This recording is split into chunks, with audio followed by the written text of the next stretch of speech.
artisans, ouvriers et paysans, c'est l'alarme. Ce soir l'ennemi connaîtra le prix du sang et des larmes. Montez de la mine, descendez des collines, camarades.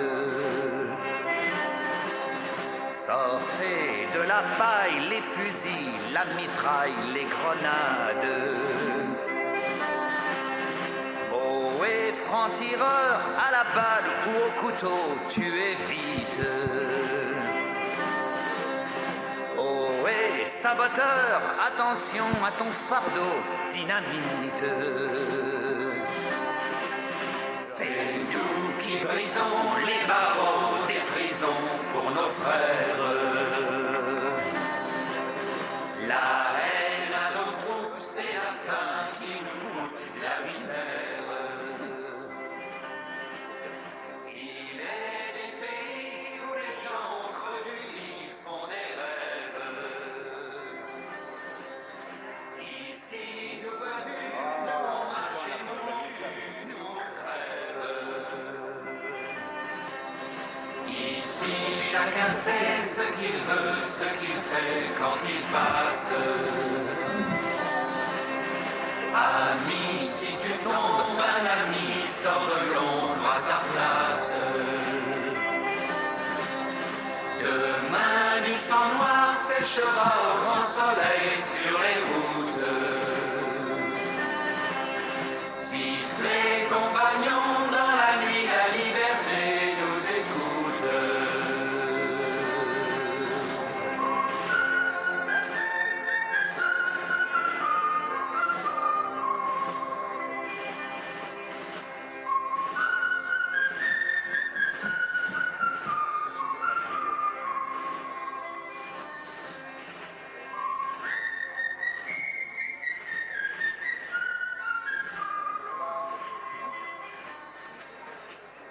Bien.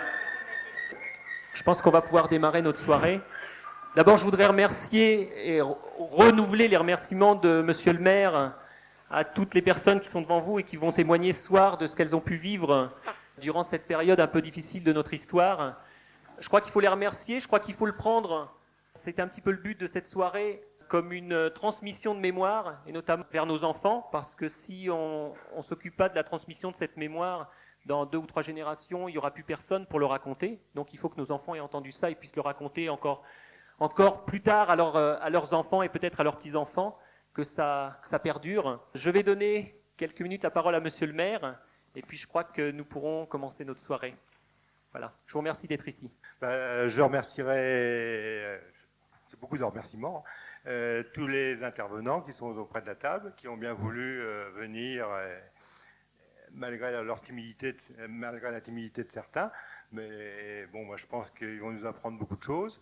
Je vous remercie à tous aussi d'être venus et puis de faire voir que tout le monde s'intéresse un petit peu à notre passé. Et puis, j'ai pas autre chose à vous dire pour le moment. Je vais vous souhaiter une bonne soirée. À 20h, enfin à la fin de la réunion, il y aura un apéritif qui sera servi à tout le monde. Et puis, ceux qui veulent manger iront au stade.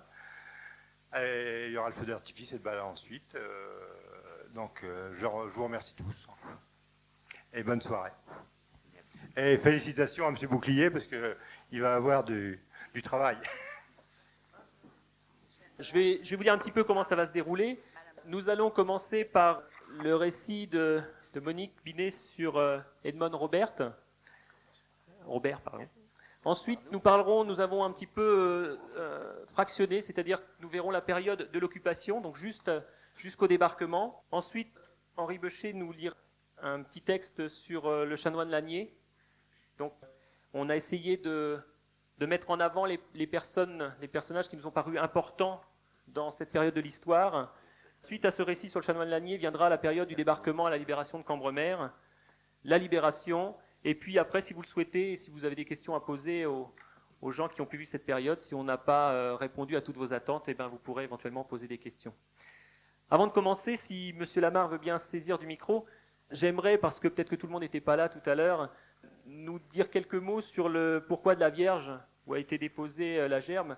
qui, si je ne me trompe, avait un surnom à une certaine époque, Notre-Dame des Beefsteaks. Oui, voilà. Si monsieur Lamarre veut nous dire deux mots, allez-y, le micro est à vous. Allô? Ça marche. Oui, bon, c'est bien. Messieurs, dames, bonsoir. Je vais essayer de parler de mon mieux. Mais la statue qu'on a déposée une gerbe tout à l'heure, c'était un remerciement parce que c'était offert par mon père et ma mère qui étaient bouchers à Cambremer, et c'était un remerciement de celui qui croit au bon Dieu de nous avoir protégé toute la famille et tous les habitants de Cambremer. C'était un don qui avait été fait à la commune, et voilà. Et il y avait des opposants qui étaient à ça, à qui ça ne leur plaisait pas. C'était un parti différent. Ils l'avaient baptisé Notre-Dame de Beefsteak. Voilà. Merci, monsieur Lamarre. Monique, si tu veux commencer. Bonsoir. Alors moi, je n'ai pas vécu personnellement cette période ici. J'ai vécu autre chose ailleurs. Et celle dont je vais vous parler, je ne la connais que par les livres. Mais elle est très forte dans nos cœurs parce qu'elle a été l'institutrice de mon voisin de droite, là. Elle est née en 1912, je crois, à Falaise. Et très jeune, elle a décidé de devenir institutrice. Mais elle était très attachée comment je veux dire, à la République, à tous les principes républicains et laïques, et elle s'est engagée très très tôt dans une vie politique. Donc elle était déjà très au courant d'un certain nombre de choses. Elle a été nommée institutrice à Saint-Aubin en 1937, et dès juin 40, elle est entrée dans la résistance avec un groupe de compagnons pour récupérer des armes et des munitions qui avaient été abandonnées par les troupes en débâcle, quoi. Alors à partir de cette période-là, elle a hébergé des clandestins. Elle leur a procuré des papiers d'identité, elle a fait des cartes, elle a fait des tas de choses. Elle faisait du renseignement, donc elle voyageait un petit peu à droite et à gauche, à bicyclette bien sûr, et elle récupérait des renseignements qu'elle redonnait ensuite à ses chefs de réseau sur son groupement de FTP qui était basé plutôt sur Caen et sur une partie nord du pays d'Auge, vers Dives. Ça lui est arrivé d'accueillir des résistants chez elle, des personnes qui n'avaient pas de papier, et ma foi, elle continuait son action clandestine. Elle l'a continué jusqu'en décembre 42. Oui, bah oui, vous aviez raison, Guy, c'était en 42. Jusqu'en décembre 42. Là, il y a eu des gros problèmes dans le mouvement, et certains de ses collègues ont été arrêtés. En principe, ils étaient très sûrs d'eux, mais sous la torture, on ne sait pas ce qu'on peut devenir et on ne sait pas ce qu'on peut dire. Donc, il y a eu des doutes à son sujet, et à partir de là, eh bien, elle a eu beaucoup de mal à continuer à travailler. Jusqu'au 21 décembre. Le 21 décembre, c'était la veille des vacances de Noël. Et là, je vais laisser mon voisin de droite parler, parce que lui, il n'était pas à l'école ce jour-là, mais il a vu ce qui s'est passé dans la cour. Oui, je me souviens que vaguement, hein. Enfin, je vois encore l'attraction arriver, 2 hommes en chapeau, bondir dans l'école, et puis c'est tout, parce que on a entendu parler à des voix assez fortes, et puis mes parents m'ont fait rentrer dans la maison, quoi. C'est tout, je me souviens. Alors moi, je continue avec ce qui s'est passé dans la classe. Évidemment, elle avait toujours plus ou moins des documents compromettants. Donc, elle avait un paquet en particulier qui était très gênant. Donc, elle a fait très rapidement, elle l'a glissé dans le premier cartable venu devant elle. Et puis, les Allemands l'ont... Enfin non, pardon, ce n'était pas des Allemands, c'était la brigade spéciale de Rouen. Autrement dit, c'était des policiers français. Ils l'ont embarquée à Lisieux. Et elle n'a pas parlé, elle a été torturée, elle a été questionnée, battue, etc. Mais elle n'a pas parlé, elle n'a pas donné un seul nom. Mais, entre-temps, le cartable appartenait à une petite fille, qui n'est pas responsable de ce qui est arrivé, bien entendu. Elle a trouvé des papiers dans ce cartable, des papiers qui n'étaient pas à elle, donc elle les a donnés à son père, qui les a portés au maire de l'époque, et le maire s'est empressé d'aller les porter au commissariat, de porter plainte, etc. Il en a pourtant été dissuadé par des gens qui qui comprenait ce qui se passait, mais il a tenu à aller jusqu'au bout. Il est allé jusqu'à la sous-préfecture et à partir de là, il n'y a plus rien à faire. Et Edmond a été transférée aux autorités allemandes. De là, elle est allée à Caen. Elle s'est retrouvée avec d'autres personnes de son groupe. Ensuite, à Caen, à la prison, bien entendu. Ensuite, elle a été transférée à Paris. Là, elle a été jugée le 13 juillet 1943. Elle a été jugée en même temps que ses compagnons. Ils ont tous été condamnés à mort. Mais au dernier moment, on a tué les hommes et les 2 femmes du groupe ont été graciées. On les a expédiées en déportation. Alors, elle est partie en déportation avec une jeune femme qui s'appelait, comment elle s'appelle, Gisèle Guillemot. Gisèle l'a quittée au bout d'un certain temps. Elle est allée dans une autre direction, toujours dans des camps. Elle est revenue, Gisèle, mais pas Edmond. Edmond est revenu, mais en ambulance parce qu'elle avait subi beaucoup trop de mauvais traitements. Et elle est morte juste avant de franchir la frontière dans une ambulance. Alors depuis, ma foi, on essaie de perpétrer son souvenir. Bon, ça a été occulté un certain temps parce qu'elle n'avait pas des opinions politiques très bien acceptées, quoi. Elle faisait partie des mouvements communistes, donc on n'a pas accepté son sacrifice facilement. Voilà. Alors depuis, on s'est rattrapé. On lui a installé une stèle à Saint-Aubin. On parle d'elle dès qu'on le peut. Parce que je pense qu'il ne faut pas oublier ce qu'elle a fait. Il ne faut pas oublier que beaucoup de gens comme elle ont subi, mais n'ont pas voulu subir jusqu'au bout, se sont révoltés et sont morts pour cela. Merci Monique. Je crois qu'effectivement, je crois que ce soir, c'est le devoir de mémoire, c'est la mémoire. Bien, nous allons reprendre un petit peu le cours de l'histoire avec l'arrivée des Allemands. Monsieur Portebeau, tenez, si vous voulez bien prendre le micro, j'aimerais bien que vous nous parliez un petit peu de l'arrivée des Allemands. Vous m'avez dit l'autre jour, parce qu'on a un petit peu préparé quand même. Non, je crois que ça marche, je pense que vous pouvez parler. Comment étaient répartis les Allemands? Je crois que vous m'aviez dit qu'en fonction des places disponibles, on avait marqué les... Ah oui, sur toutes les maisons, il y avait un W avec un numéro. Et puis un numéro, si bien que tout était recensé. Quand ils arrivaient, ils savaient où aller, quoi. Ils connaissaient toutes les chambres. Ah. Et puis il y avait la commandanture qui était à la place où habite M. Bossard actuellement. Puis... D'accord. Oui. Et alors, qu'est-ce que ça a changé pour vous dans votre quotidien, l'arrivée des Allemands à Cambremer, un petit peu qu'est-ce qu'on vous a imposé, ou plutôt qu'est-ce que vous ne pouviez plus faire peut-être? Au début, ils ont fait du charme un peu. Bon, c'était un peu de la propagande, quoi. Ça durait un mois ou deux, quoi. Puis après, c'était le naturel qui a repris le dessus, quoi. Après, d'accord. Ouais, il y a eu des bons et puis des mauvais, quoi. Il y a eu de tout, quoi. Bon. Alors, Monsieur Knopp, je crois que vous aviez un Allemand chez vous, un officier allemand. J'aimerais bien que vous nous racontiez un petit peu comment ça se passait. Je crois qu'il avait une chambre. Oui, oui, je me suis peut-être avancé l'autre jour, mais bon, il va falloir que je le fasse quand même. Je crois. On était paysans, nous, à Manerbe, et notre ferme était à cheval sur le pré d'eau, Saint-Ouen-le-Pin et Manerbe. Et nous, chez nous, on avait un officier, un adjudant, qui logeait chez nous. Et pour aller dans sa chambre, il fallait qu'il pose dans la mienne. Alors c'était assez compliqué, quand il arrivait le soir. Et il avait une copine, une belle blonde d'ailleurs. Moi qui avais déjà 16 ans, bon, je la regardais un peu, mais forcément, je n'avais pas le droit d'y toucher. Puis alors, un soir quand même, il a été pris d'une crise de jalousie, il faut le dire. J'entendais ça hurler dans la pièce à côté. Et j'achiolais, je dis tiens, c'est quelque chose qui ne va pas le tourner, malgré que moi, je n'étais pour rien. Il vient me retrouver, moi j'étais couché, il me prend la lampe électrique dans les yeux, il dit alors, qu'est-ce qui s'est passé, t'as couché avec ma femme? Et il dit non, puis j'étais sûr, bon, je ne pouvais rien avec ça. Non, vous pouvez rigoler, mais c'est vrai en plus. Non, mais surtout que ma femme est là en plus. Non, mais ça s'est très bien terminé. Et puis mon père qui était à côté, il a entendu du bruit, il a dit bon, j'allais mettre un peu d'ordre là-dedans. Il est venu, il a cru mon père quand même. Bon, je crois que pour ça, c'est terminé pour moi. Oui, on va y revenir tout à l'heure. Madame Wissler, parlez-nous un peu de votre chambre, parce que je crois que vous avez été obligé de la laisser aux Allemands aussi, ou à un Allemand, un officier allemand. Oui, moi, il m'avait fait monter au grenier parce qu'il fallait ma chambre. Alors, comme il y avait 2 chambres, mes parents avaient la leur, et moi la mienne, j'étais obligée de monter au grenier. Pendant qu'il venait... Ah oui, d'accord.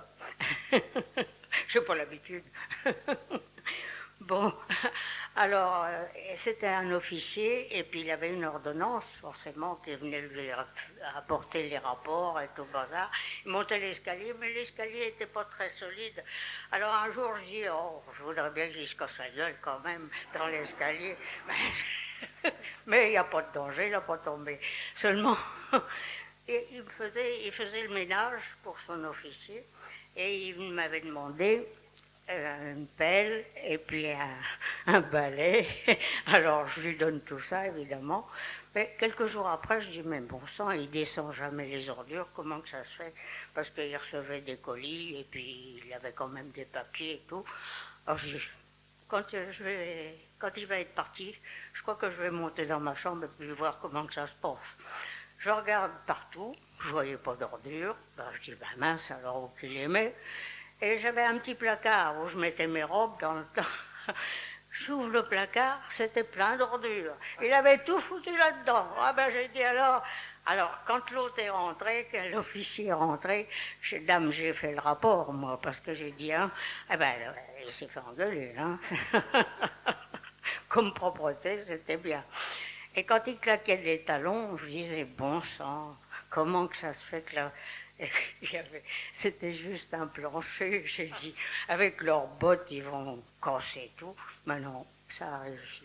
Enfin bon, ça s'est passé comme ça. Mais il n'était pas trop roche quand même, parce que quand il allait à la cuisine, mon père était gros mangeur de pain, et il nous rapportait toujours des boules noires, évidemment. Mais enfin bon, on s'en contentait. Et puis, il avait dit, ben, est-ce que vous pourriez me faire des frites? Enfin, il m'avait expliqué ça comme ça. Ben, j'ai dit oui, du moment que vous me donnerez des pommes de terre, j'ai dit, ça ira. Alors, il en apportait quand même un peu plus, et puis on pouvait en profiter comme ça. Voilà, ça avait un petit avantage. Hein, oui, c'était le pain et les patates, je crois. Les patates. Voilà. Les patates. Monsieur Turmel, chez vous, c'est pareil. On faisait la cuisine sur le fourneau de maman. Hein. Oui. Et ça se passait comment alors? D'ailleurs, on avait des officiers dans la maison et comment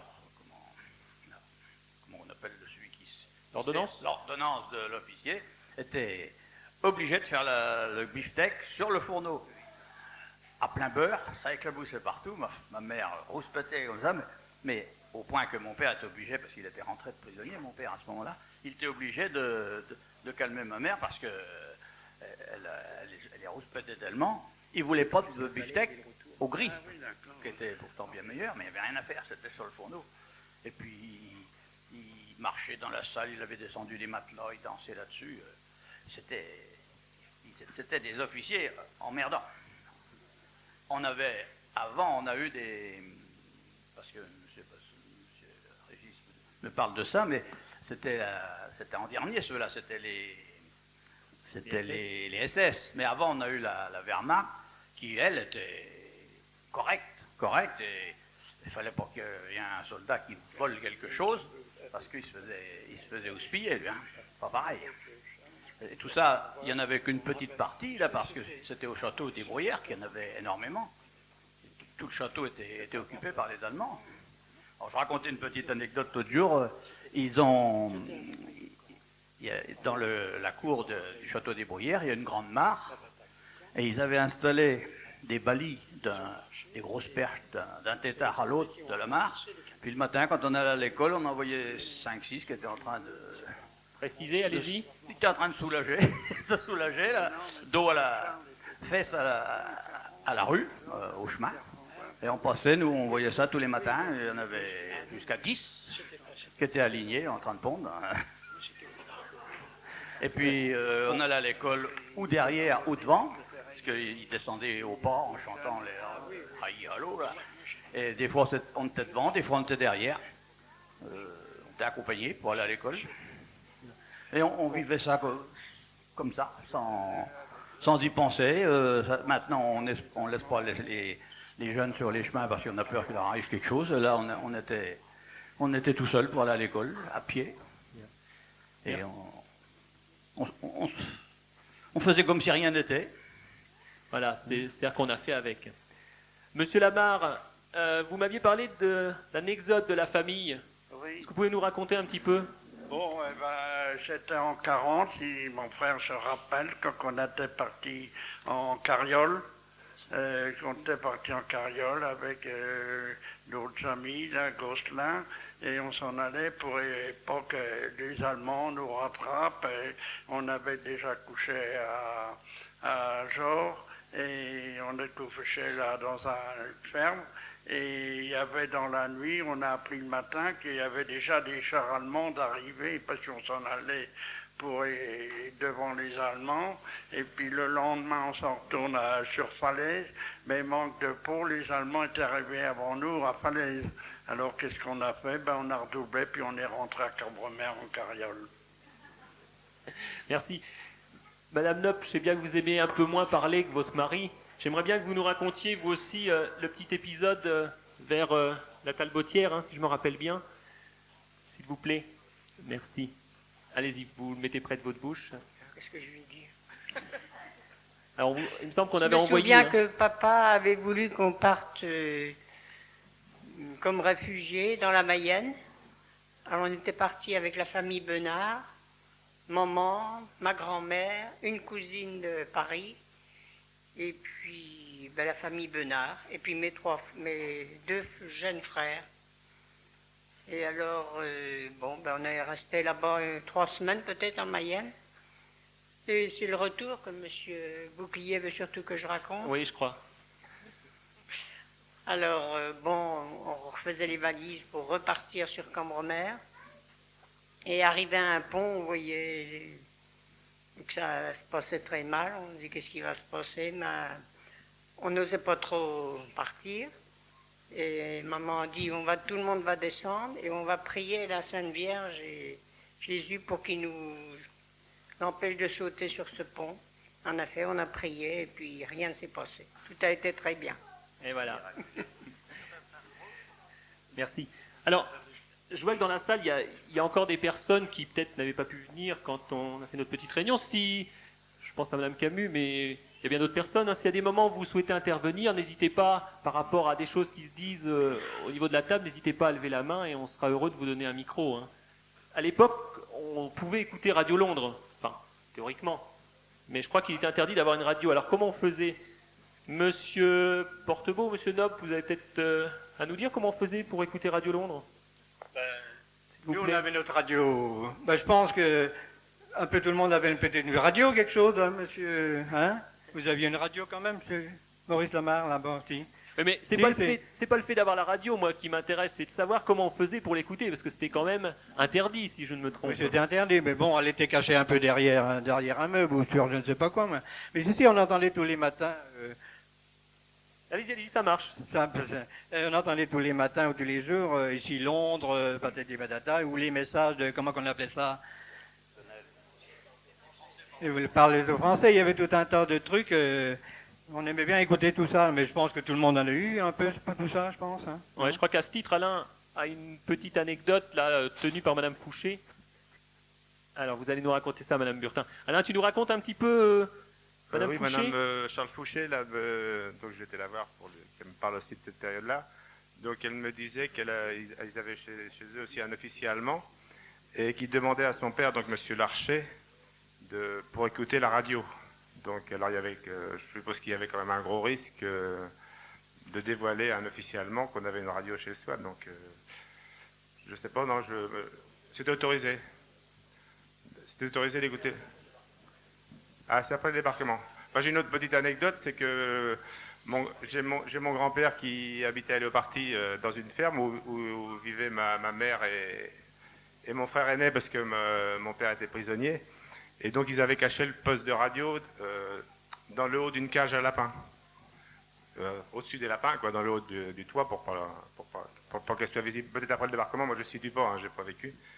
Et mon frère Jean-Claude, qui avait environ 4 ans à l'époque, quoi, qui était tout petit, lui, alors on lui demandait où était la radio, alors, il disait il n'y a plus de radio, on n'a pas de radio.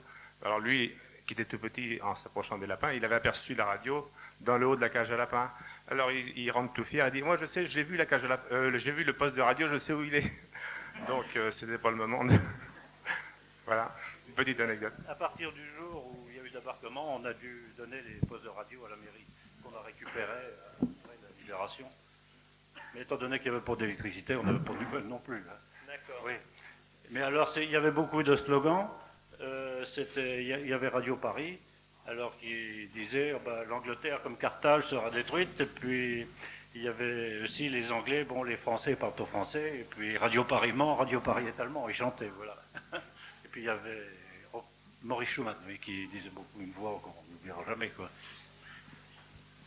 Et chez vous, Madame Burtin, alors, comment ça se passait? Eh ben, chez nous, on allait dans le bas de Coupe-Gorge, chez Marius, pour les gens qui l'ont connu, et il avait un poste à Galène.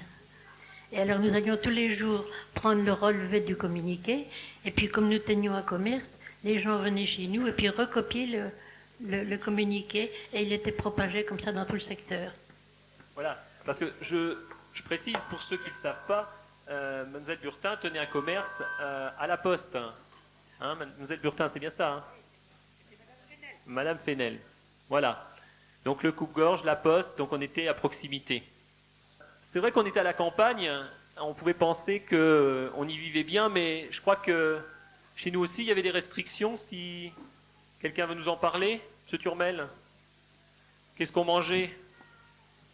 Les premières années, on n'a pas été très bien. On n'avait pas de pommes de terre, on n'avait pas de viande, pas grand-chose. Hein. Alors, le temps que ça s'organise, après,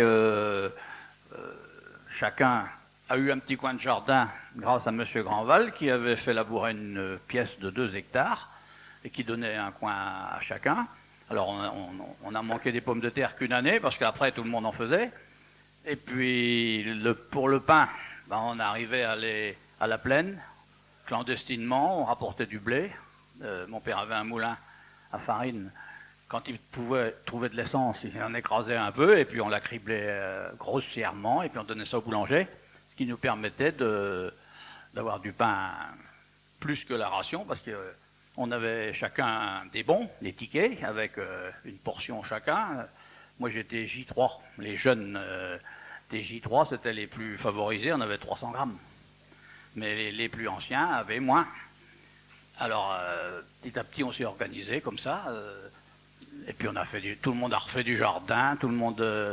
Et puis dans le coin il y a un monsieur Renaud qui habitait à Cantepie. Ils étaient régisseurs pour le compte des propriétaires de Cantepie. Alors il était boucher, lui. Comme il bouchait, alors il s'était mis à tuer des bêtes. Et alors on avait de la viande à volonté. Après ça, toutes les semaines, il tuait une bête et puis tout le monde allait chercher de la viande comme ça. Et vous nous aviez parlé de l'approvisionnement en bois du pour boulanger, pour le boulanger. Le boulanger, oui, Père Le Cieux, il n'avait pas de bois d'avance.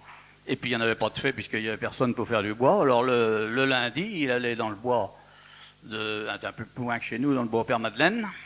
Et il faisait du bois qui brûlait tout vert dans son fourni. Et alors comme c'était l'hiver et qu'il y avait de la neige et de la glace ces années-là, eh bien on avait fait un traîneau. Puis on ferrait la jument à glace et puis je lui descendais le bois, des petites quantités parce que ça poussait. Hein. Et alors on descendait le bois comme ça pour qu'il puisse faire marcher son four. Ça devait fumer, hein? Bah oui, tout vert, tout vert. Madame Wissler, vous avez mangé des rutabagas. Alors ça, nous, on ne connaît pas. Hein. On est une génération qui a... Ah oui. Et nos enfants, alors j'en parle pas. Dites-nous un peu quel goût ça a. C'est la première année qu'on était mal organisé. Évidemment, on était obligé de manger ce qu'on avait. Alors, comme c'était des rutabagas ou alors comment qu'on appelait ça, des topinambours, mais ça n'a coûté guère les roues. Alors, forcément, on avait tous la colique et puis c'est tout ce qu'on avait gagné. Enfin, bon, après ça s'est organisé. On a eu des jardins dans Anglesqueville, on allait faire des pommes de terre, des haricots, enfin après ça allait, parce que la viande, elle manquait pas. Chez nous, les bœufs et les vaches, ça marchait bien. Alors, surtout que c'était le téléphone qui marchait. Mais on n'avait pas de téléphone, mais ça se marchait bien. Alors on allait, il y a de la viande à tel endroit, il y a de la viande à tel endroit. Je crois qu'à la fin, on mangeait plus de viande que de légumes. Madame Le Cellière, vous me parliez qu'il y avait de la viande, mais pas forcément de la viande désirable dans vos pommes de terre, vous. Oui, je ne sais pas s'il y en a qui ont fait comme nous. On avait la corvée de Dorifort. Alors, Je crois que ça rappelle des souvenirs. Hein. Ah oui, tout le monde allait avec une petite boîte de conserve et puis on emplissait un bidon à aller. Tous les jours presque c'était la corvée parce que ça revenait tout le temps. Ça, on en a fait des corvées de Dorifort. Oui, à la fin, il les brûlait, c'est ça. Hein? Ah oui, non. Nous, je me rappelle, il y avait un grand bidon. Alors tous les gamins, on épluchait. Même à l'école. Bien. Alors, Monsieur Lamar, on aimerait bien savoir un petit peu à cette époque-là quel commerce il y avait encore, où il y avait à Cambremer. Dans le micro, s'il vous plaît. Il y avait 3 épiceries, les coopérateurs, la Société Normande, le Familistère, et puis une autre, Mademoiselle Petit, là, qui tenait plus haut, là. Il y avait 2 boulangers, et puis 2 bouchers, et un charcutier.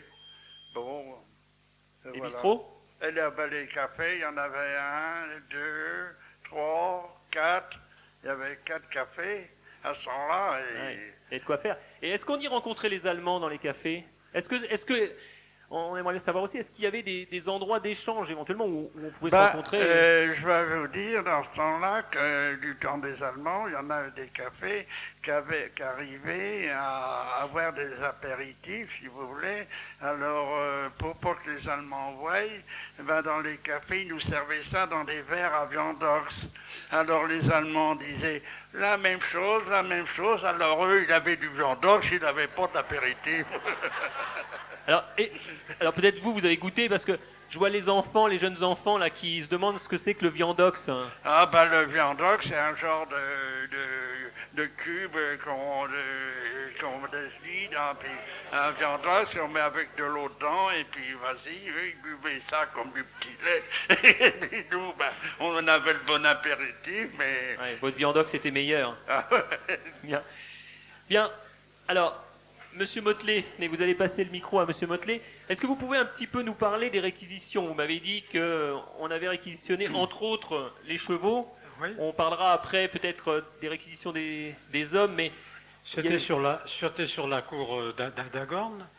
Et alors un jour, il y a eu la réquisition des chevaux par la Wehrmacht. C'est ça, donc tout le monde a amené ses chevaux. Alors chacun a amené selon ce qu'il avait comme chevaux. Et alors nous, on en avait 2 chevaux, ils en nous ont pris un.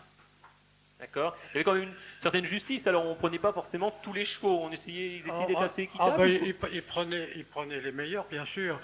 Alors moi, il y avait le jeune cheval qui avait, quand j'avais 6 ans, est arrivé à la maison. Alors je m'étais forcément en sympathie avec ce cheval-là. Alors quand je l'ai vu repartir, il avait peut-être 15 ans. Alors les larmes à l'œil, tout ça. Alors il y a un officier allemand qui est venu vers moi, qui m'a dit: mon petit, je m'excuse, mais c'est la guerre, en parfait français. Et alors vous me disiez... Mais j'ai l'impression qu'il était aussi troublé que moi, je ne l'étais, parce qu'il sentait que les carottes étaient un peu cuites par là.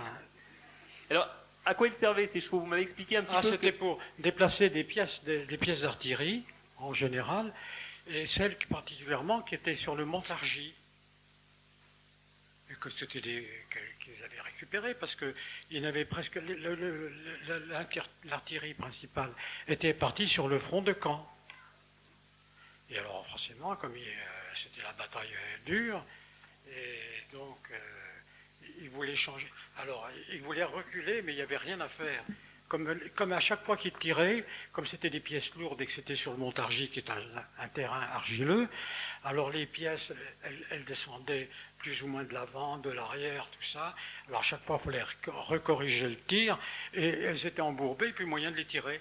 C'est pour ça qu'ils demandaient des chevaux pour ressortir. Voilà. C'était un peu illusoire. Hein. Tant mieux, ça veut dire que peut-être les tirs étaient moins précis aussi. Voilà. C'est peut-être une chance. Ouais. Madame Le Cellière, vous nous avez dit que vous, donc c'était peut-être pas sur Cambremer, mais on vous réquisitionnait pour laver le linge. Maman devait faire la lessive des Allemands, et j'ai un souvenir incroyable, c'est de voir les cordeaux qu'il pouvait y avoir de linge.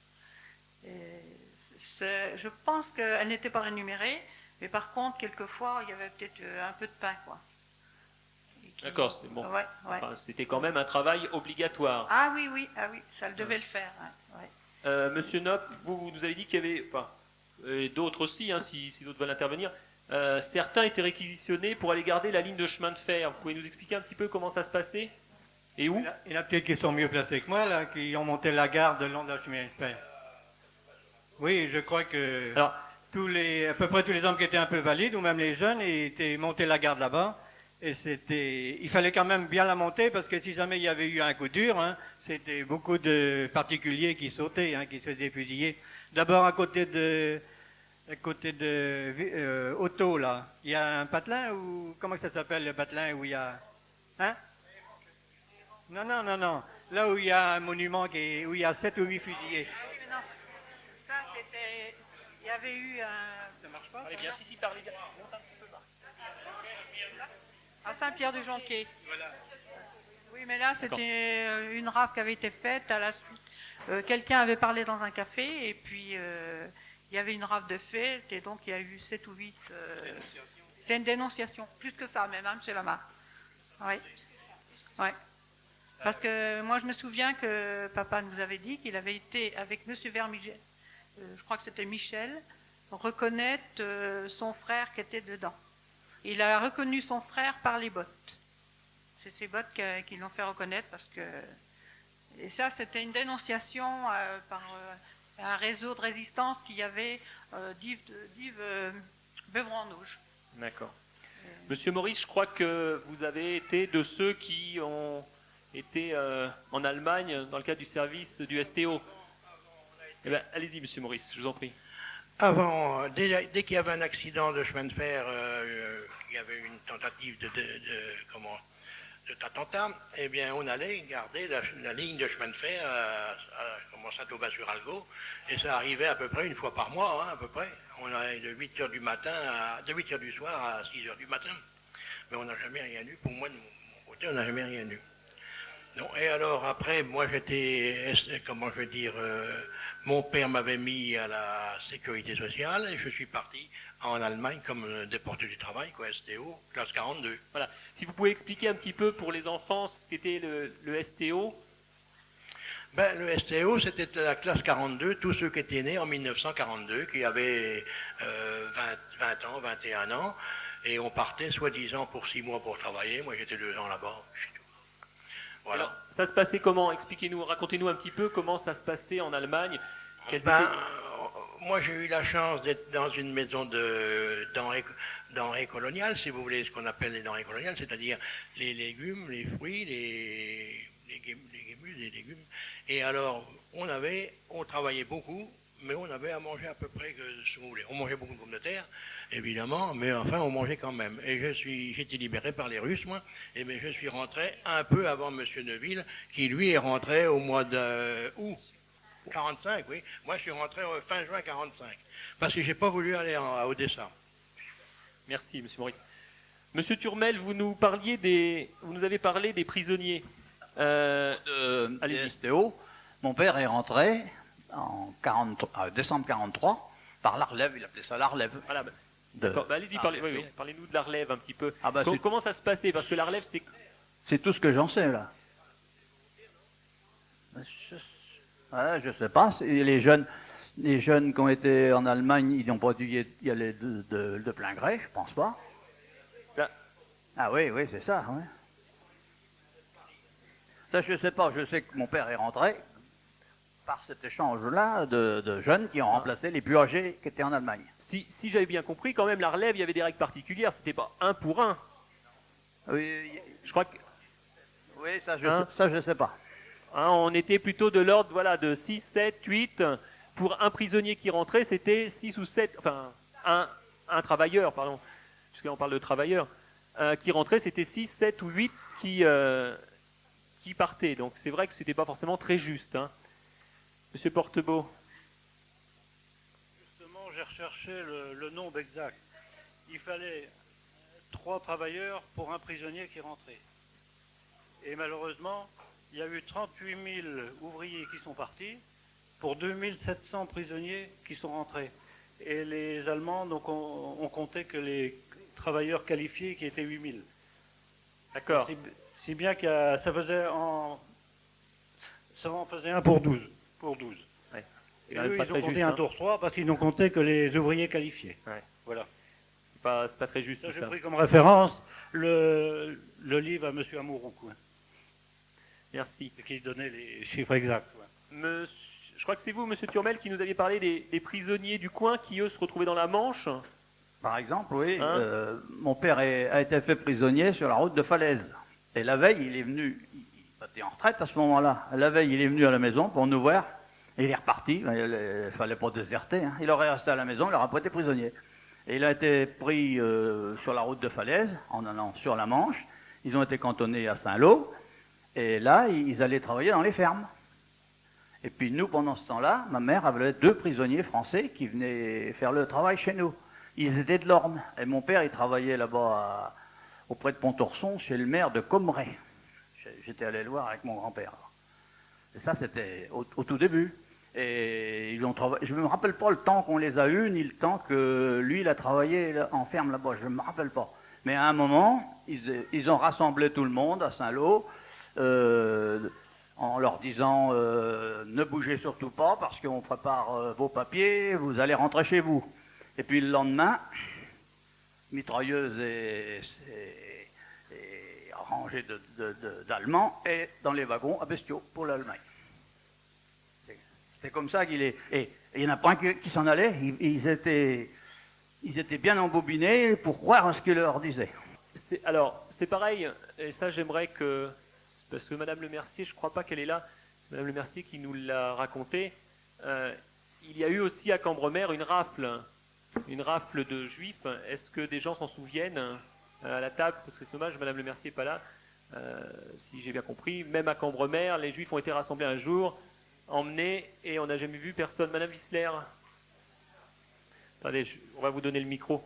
Oui, on a eu des juifs pas mal, je ne sais plus combien, ils venaient du quartier des Halles de Paris et ils sont restés assez longtemps. Il y a eu même une petite fille qui est restée, la petite, comment qu'elle s'appelait? Sylvie. Oui. Suzy, c'est ça. Oui. Suzy Westbrook est restée, que monsieur et madame Bro ont gardé et ils ont adopté après. Mais tous, paraît-il, ils sont restés dans les camps. En 40, ça. Oui.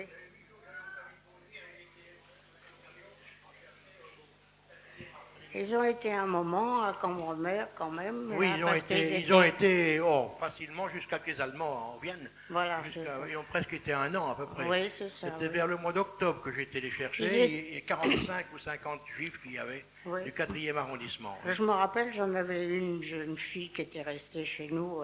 Elle couchait, elle couchait avant les Allemands dans ma chambre, toujours pareil. Décidément, votre chambre, elle en a vu. Hein. Ouais, dis-moi alors, j'en ai pris un coup. Enfin, eux, il paraît qu'ils ne sont jamais revenus. Je ne sais pas ce qu'ils sont devenus, parce que je les ai vus repartir. Ils sont repartis dans d'autres camions qui sont venus les chercher. Mais ouais. On a su après qu'ils avaient tous été déportés. Merci. Mademoiselle Burtin, donc vous teniez l'épicerie, mais c'était aussi la commandanture là-haut. Est-ce que vous pouvez nous raconter un petit peu comment ça se passait, comment se passaient vos rapports avec les Allemands, s'il vous plaît? C'était pas compliqué parce qu'on était sortis, puis eux, ils avaient pris notre place. Et alors, on avait fait faire une tranchée, mais alors ils l'avaient prise aussi, nous disant qu'on pouvait les suivre, mais on n'a pas suivi. Ils vous ont pris votre tranchée? Eh ben oui. Et puis ils avaient transmis leur téléphone dedans, parce que l'armée était déjà à Bonnebourg, alors ils avaient peur. D'accord. Alors c'est pareil, il y avait des leurres, il y avait des tanks en bois, il paraît, sur Saint-Laurent. Monsieur Motelet, vous voulez nous en parler? Alors racontez-nous un petit peu. C'était pas des tanks, hein. C'était sur la route de Bonnebourg à Valsemé. Il y avait des prés. Et puis alors là, un jour, avec mon vélo, je vais faire un tour par là, puis je vois des avions. Puis je me dis, ils sont bizarres ces avions-là. Alors je vois que c'était des avions allemands. Et puis je me suis dit, mais il n'y a pas d'hélice. Et c'était peint, fraîchement peint, tout ça, c'était à peu près. Et alors, quelques temps après, pas longtemps, peut-être une semaine, il y a eu des avions anglais qui sont venus, parce qu'ils venaient souvent faire le contrôle dans la région. Et alors, il y en a un qui a lancé des bombes en bois. Les avions étaient en bois, ils ont dit, bah, on va vous remercier, hein, on va vous envoyer des bombes en bois. Alors ça, j'ai trouvé ça assez raffiné. Hein, voilà, c'était... Merci. Alors, on va parler aussi de moments un peu moins drôles, puisque vous avez le micro, monsieur Motley. Vous nous avez parlé du petit Hippolyte. Ah, oui. Est-ce que vous pouvez nous raconter? Non, gardez le micro. Pardon. Hippolyte le marchand, oui. Parce que, comme il y avait... on avait été pas réquisitionné, mais il y avait, avec Pierre Grandval et puis Charles Lamar, on avait parfois porté secours à des personnes. Alors là, on était on s'en va vers Saint-Père-du-Mont, et on voit le pauvre Hippolyte qui était le long, près de l'église, je crois, et il était allongé. Alors, il avait le torse à peu près nu, et il avait un trou où on voyait le poumon. J'ai dit, mince, qu'est-ce qu'on fait? Alors, on va à l'hôpital américain qui était dans la vallée de Crèvecoeur. Bon, c'est un vrai cirque formidable. Hein. Et alors là, on a conduit le pauvre Hippolyte là, à cet hôpital-là. D'accord, merci. Vous, mademoiselle Burtin, c'est pareil chez vous, qui s'est fait faucher, je crois, par un éclat d'obus. Madame Roux, Mademoiselle, pardon, excusez-moi. Allez-y. C'était le jeudi que nous avons été libérés le lundi d'après. Et alors, mademoiselle Roux dit à sa mère, il ne faut pas rester à la maison parce que ça bat trop fort, on risque de trop. Alors, on va aller à la bouillerie. Et son papa dit, moi je reste là. Alors, elle est allée à la bouillerie, et comme les canons étaient chez Juliette Tostin, ils tapaient sur le Carrefour Saint-Jean. Et quand le Carrefour Saint-Jean répondait, c'était réciproque. Alors, il envoyait toujours par 3 obus. Alors, vers 4 heures du matin, elle dit à sa maman, oh ben, on va attendre la troisième, et puis après, on va aller voir qu'est-ce que devient papa. Chose qu'elle a faite, mais quand elle arrivait à la porte, il en est venu une 4e. Et puis alors là, elle avait les jambes en charpille. Merci. On va interrompre là pour la première partie. Est-ce que, éventuellement dans la salle, alors peut-être parmi les enfants, il y a des questions? Est-ce que vous avez des choses qui vous viennent à la tête par rapport au quotidien, la manière dont on vivait pendant cette période d'occupation et auxquelles vous voudriez des réponses? Thomas? Allez, on va vous donner un micro. Madame Le Cellier, tout à l'heure, disait qu'ils étaient réquisitionnés pour le lavage, mais moi, chez nous, c'était pour laver les gamelles. Hein? Remarquez que le premier jour, on regardait, parce que je vous assure que nous, on n'avait pas de la viande à volonté. Et je me souviens que maman a dit, écoute, on va le donner à manger au chien, et puis demain, on verra. Et comme le chien s'est bien porté, ben, on était bien contents, au compte fait, nous, les gamins, de laver les gamelles, parce qu'on mangeait ce qu'il y avait dedans. Hein? Merci. Et une autre petite anecdote par rapport au dorifort, je me souviens que ma maman n'était pas toujours très contente parce que quand on rentrait des fermes, qu'on avait ramassé le dorifort, bien les fermiers, souvent, ils avaient versé du cidre aux gamins. Alors, je n'ai pas besoin de vous dire ce que ça donnait. Et c'est vrai. Tenez, je crois que Thomas voulait poser une question. C'est qui a libéré Cambremer? Pardon, Thomas, excuse-moi. Qui a libéré Cambremer? Alors, on va garder ta question et puis on va y répondre tout à l'heure parce que ça va venir dans la deuxième partie. Merci. Pas d'autres questions? Si, Clément? Vas-y. Quel est le dernier Allemand qui a été tué à Cambremer? Alors, je ne sais pas si quelqu'un peut répondre à la question. Peut-être y a-t-il eu un Allemand tué à Cambremer? Monsieur Lamar, tenez, prenez le micro. Je ne sais pas si c'est le dernier, mais le dernier jour que les Allemands sont partis, je suis allé avec, je ne sais plus, un habitant de Cambremer, où est la coiffeuse, tout à l'heure. Et le long de la route d'Anglesqueville, il y avait un petit couloir, et on a aperçu du sang. Et on a suivi le sang, on a atterri dans le jardin derrière, et on a vu de la terre qui était remuée nouvellement. Avec mon pied, j'ai gratté un peu, et il y avait un Allemand qui était enterré là. et je crois que c'est celui qui est au cimetière. D'accord. C'est dans la nuit du dimanche au lundi, parce que la commandanture était là. Et je vous dis, on a suivi le sang, il était enterré dans 20 cm en allemand, et on n'a pas eu de mal à le reconnaître. C'est là. Merci. Voilà. Bien. Donc, Henri, nous allons poursuivre par... Pardon, excusez-moi, monsieur, pardon, Henri. Est-ce qu'on a une idée du nombre d'Allemands qu'il y avait à Cambremer? Qui veut répondre? Monsieur Lamarre. Monsieur Lamarre. Est-ce que l'on a idée du nombre d'Allemands qu'il y avait à Cambremer, monsieur Portebeau? Ça variait, Dans quoi. chaque Il y a des maison, moments, il y en pas avait, du hein. tout, quoi. À quel moment durant la guerre, quoi?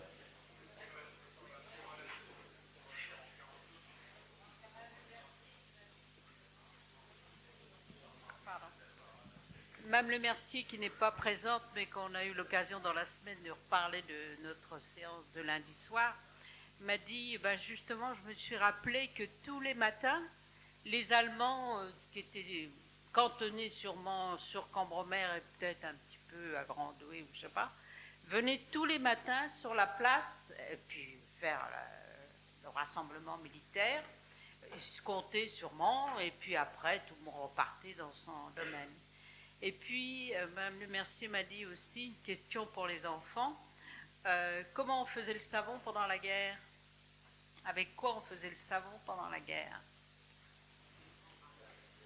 Avec du suif et de l'acide. Le savon que l'on faisait, c'était avec quoi? Ils ne savent pas ce que c'est que le suif. Le suif, ben voilà. Oui, mais ils ne savent pas ce que c'est. Ben oui. Alors, le suif, c'est... Monsieur Lamarre peut nous le dire. Le suif de bœuf. Le suif, Oui. c'est le gras du bœuf. Et on faisait fondre ça pendant la guerre pour remplacer l'huile pour faire des frites. Aussi. Voilà.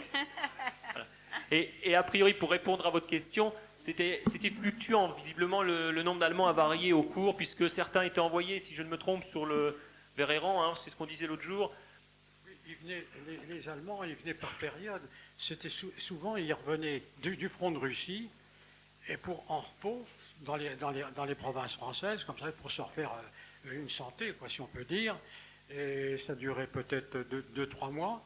Et puis après, ils repartaient. On était une période de tranquille. Et puis c'était comme ça pendant 2 ans, presque tout le temps.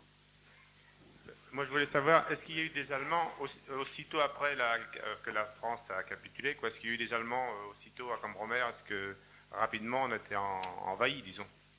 Les Allemands qui étaient à Cambremer, ils montaient tous les jours au front à Troarn et ainsi de suite. Comme celui que je vous parle, il n'a pas été tué à Cambremer, il était tué au front et il était rapporté ici dans la nuit du dimanche au lundi. Oui, c'était au moment du Il n'y en débarquement. a pas eu d'Allemands de tués à Cambremer, je ne pense pas. C'était au moment du débarquement, ça. Non, mais il partait de chez M. V, où était un gros nombre d'Allemands, et la commandanture où est la coiffeuse, et là se réunissaient, et ils partaient tous les jours au front, à Troarn, ainsi de suite, Oui, d'accord. dans le secteur. Mais les Allemands, ils sont arrivés assez tôt à Cambremer. Alors, à quelle époque ils sont arrivés à Cambremer, les Allemands? Oui? Non? Personne n'a dit. En 40? Je ne sais pas, je ne peux pas vous dire. Ils étaient nombreux dès le début. Ils étaient nombreux dès le début. Très nombreux à Cambremer et ils ont été très longtemps. Madame Le Cellière? Oui, alors vous parlez du front de Troarn et nous, à la ferme de ma grand-mère, ils partaient sur Bavant, sur les bois de Bavant. Ouais. Mais ils descendaient beaucoup. Nous, on avait une roulante à la ferme et ils ravitaillaient Bavant. Et on avait une infirmerie aussi. Alors, ils descendaient leurs blessés. Ceux qui étaient très peu blessés étaient soignés sur place. Et tous ceux qui étaient plus blessés repartaient, je ne sais pas si c'était vers Urbeck. Je crois que c'était vers Urbeck. Ouais. Ah ben, nous, de toute façon, quand c'était ça, on était tous consignés. On n'avait pas le droit d'aller voir ce qui se passait. Hein. Ouais. Et on avait une roulante, donc il y avait un champ qui avait été réquisitionné. Il amenait tous les bovins qu'il pouvait trouver. Il avait un abattoir. Et il y a une anecdote, un coup, il avait volé le cochon gras d'un pauvre bonhomme qui avait une famille nombreuse. Et papa qui rentrait de prisonnier, il avait été 3 ans et demi, il parlait quelques mots d'allemand. Il a été trouvé un officier en lui expliquant, écoutez, c'est quand même dommage, ce pauvre homme a plein d'enfants à nourrir et vous voyez ce que vos hommes y ont pris. Eh bien, l'officier a donné ordre à ses hommes de renvoyer le cochon. Le bonhomme est reparti avec son cochon. Ah non, non, ah non, non. Et on avait beaucoup de réfugiés et tout s'est bien passé. Il y a une cohabitation avec tout le monde. Bon, faut dire que ça s'est bien passé, quoi. Sauf quand il y a eu un pilonnage de la ferme, là on a eu la peur de notre vie parce qu'on croyait qu'ils nous avaient repérés. Et là, je vous assure que ça a été des heures très difficiles. Alors, pour terminer, est-ce que quelqu'un veut parler d'une des victimes civiles de Cambremer, hein, qui est Madame Hermilly, puisque elle a été aussi, comme on le disait tout à l'heure, c'est souvent des victimes suite à des bombardements, puisque visiblement, moi sur ce que m'a raconté Madame Grainville, puisqu'elle était chez eux dans les routes d'Anglesqueville, malgré les recommandations de ne pas sortir, elle est partie quand même et à ce moment-là a été fauchée par un obus. Monsieur Portebeau, monsieur, quelqu'un se rappelle, non? Monsieur Lamarck? Tenez, voilà, c'est ça, c'est dans ce coin-là. Hein. D'accord. Donc en fait, les vraies victimes, souvent l'ont été par malchance en fait. Je crois qu'heureusement il y a eu qu'elle de tuer par, par un obus. Mais je me souviens bien de ça, qu'elle était tuée aux Chênes de Beauvais par un obus. D'accord. Bien. Une sœur à Madame Infroy. Y a-t-il d'autres questions? Donc si Henri va nous parler du chanoine Lanier. Il y a une anecdote qui m'a raconté Monsieur Legrand. Au cours d'une soirée à la salle Saint-Main avec les jeunes, quelques-uns des jeunes, ils jouent avec une balle dans la salle. Et la balle roule sous l'estrade. L'abbé Lanier le rattrape par la veste et lui dit, surtout, je vous interdis de rentrer sous l'estrade. Je ne veux pas voir personne rentrer là-dessous. Et en fait, sous l'estrade, pendant que les jeunes répétaient et jouaient, il y avait 3 parachutistes anglais qui étaient cachés là-dessous. Début 1944, quelqu'un, un de ses amis, lui dit « Marius, fais gaffe parce que tu es filé ». Il ne veut pas trop le croire, mais la veille des rameaux, un sidecar de la Feldgendarmerie allemande arrive au presbytère pour l'arrêter. 2 jeunes sont avec lui dans la salle à manger. Il leur intime l'ordre de sauter par la fenêtre et de s'enfuir.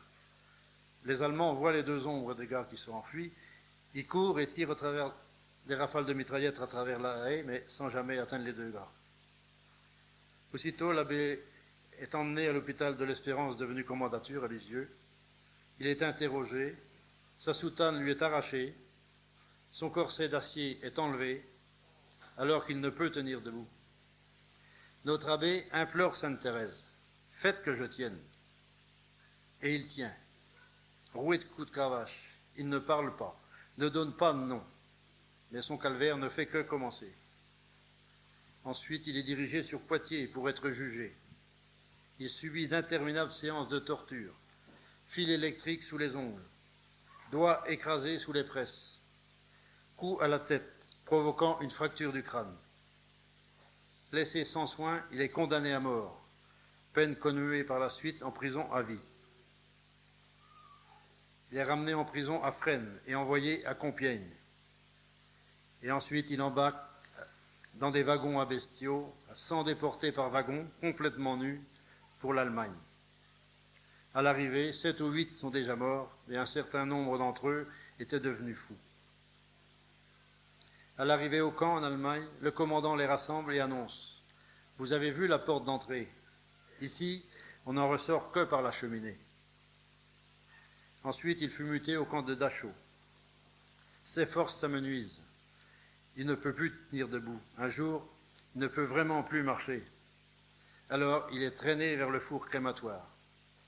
Un de ses copains le voit et lui dit « Où vas-tu, Marius ?» Il dit « Tu vois, ce coup-ci, c'est la fin. » Et le brave homme avait un morceau de pain dans sa poche. Il lui dit « Tiens, Marius, prends ce bout de pain, mange et relève-toi. » Il a mangé, il s'est relevé et il a ainsi évité la crémation. Ensuite, il va dans les blocs voir les camarades qui ont le typhus, parce que le typhus régnait beaucoup dans les camps à cette époque. Mais lui ne l'attrape pas. Enfin, En 1945, une dépêche tombe dans nos paroisses. L'abbé Lanier est vivant, il revient. Alors là, c'est la fête, les cloches sonnent à toute volée. À nouveau, il se refait une santé, et l'évêque le nomme alors doyen de Cambremer. Il reçoit des mains d'Edmond Michelet la croix de chevalier de la Légion d'honneur.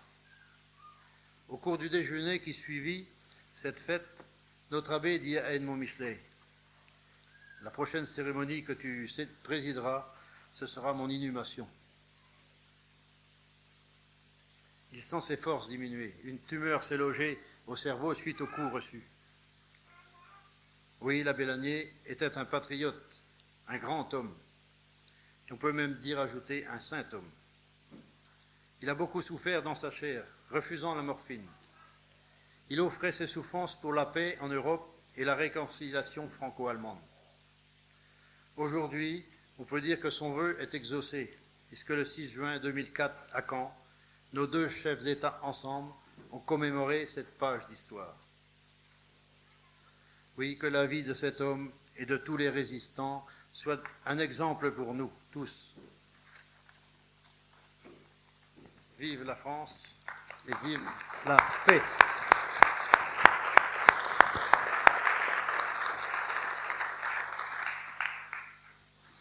Merci Henri. Je crois que dans le même message, on a l'émotion et l'espoir. Je crois que ça doit être le maître mot de notre soirée. Monsieur Nob, vous souhaitiez rajouter quelque chose ? Oui, je crois qu'on ne peut pas ajouter grand-chose aux belles conférences qu'a fait Lucien Legrand à ce sujet-là. Moi, personnellement, je faisais partie de la JAC auprès d'Auge. Et le père Lanier, il s'occupait beaucoup de la chorale. C'était un dynamique pour les jeunes.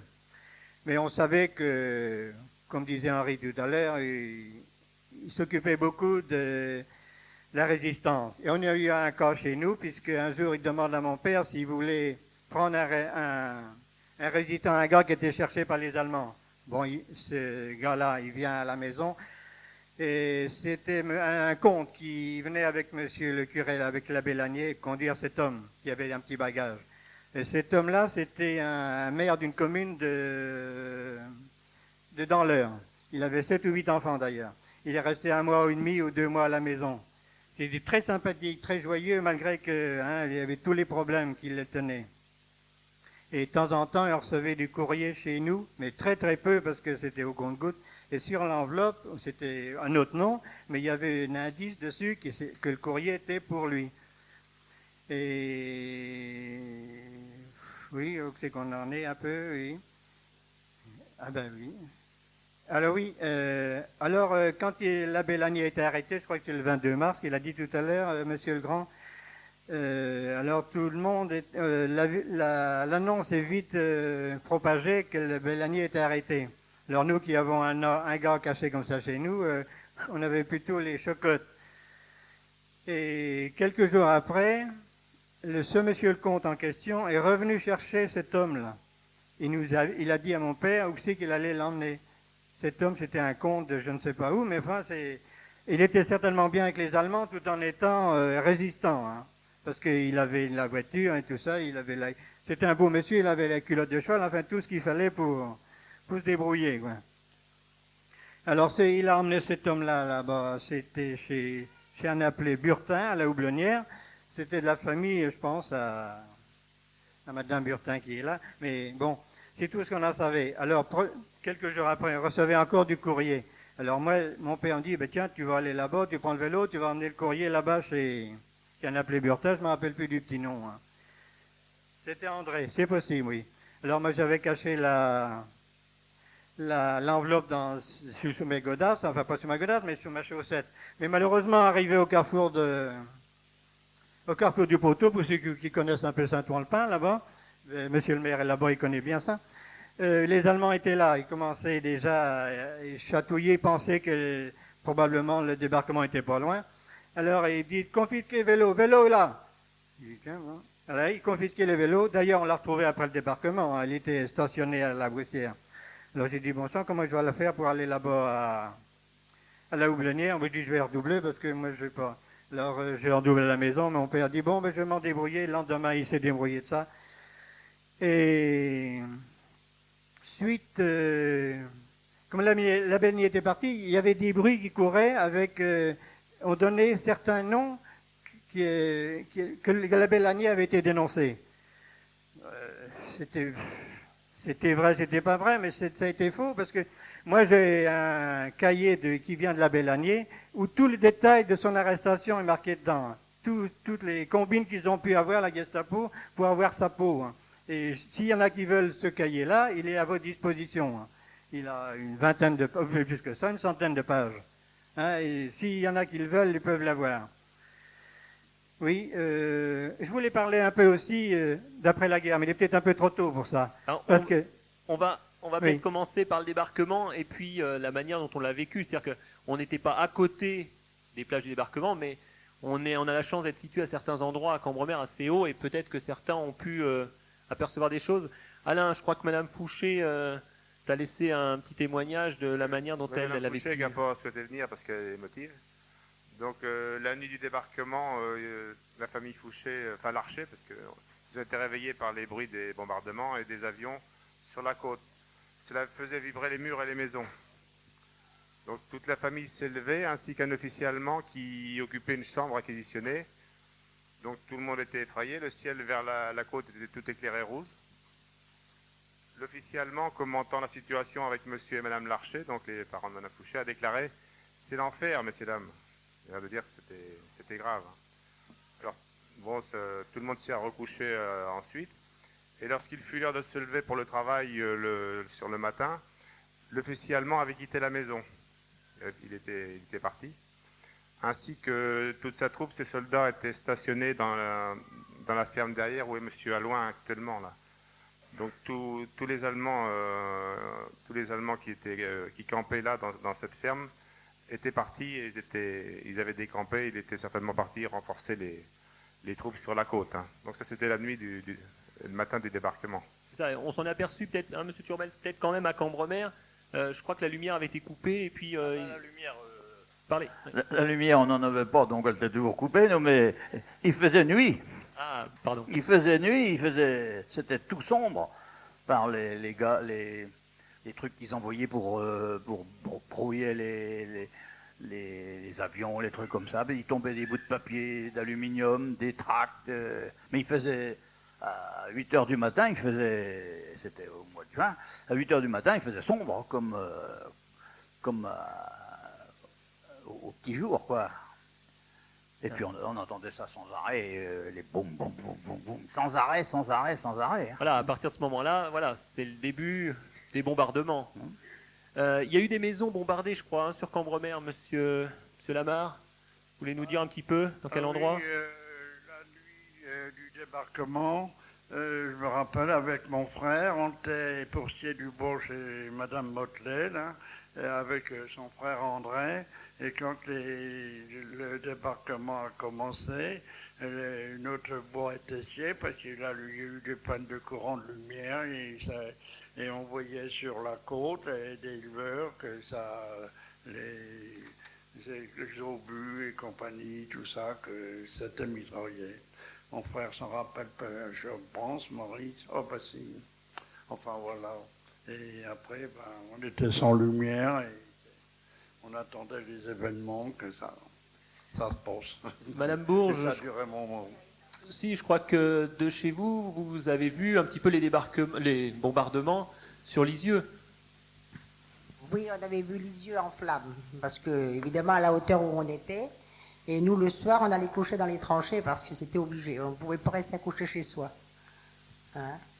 D'ailleurs, là, vous savez Jean-Noël, là, et non, on n'avait pas le droit de coucher parce que... Et un matin, on remonte et tout de suite, on avait vu les Anglais, les Américains qui venaient avec fusils tout près à tirer.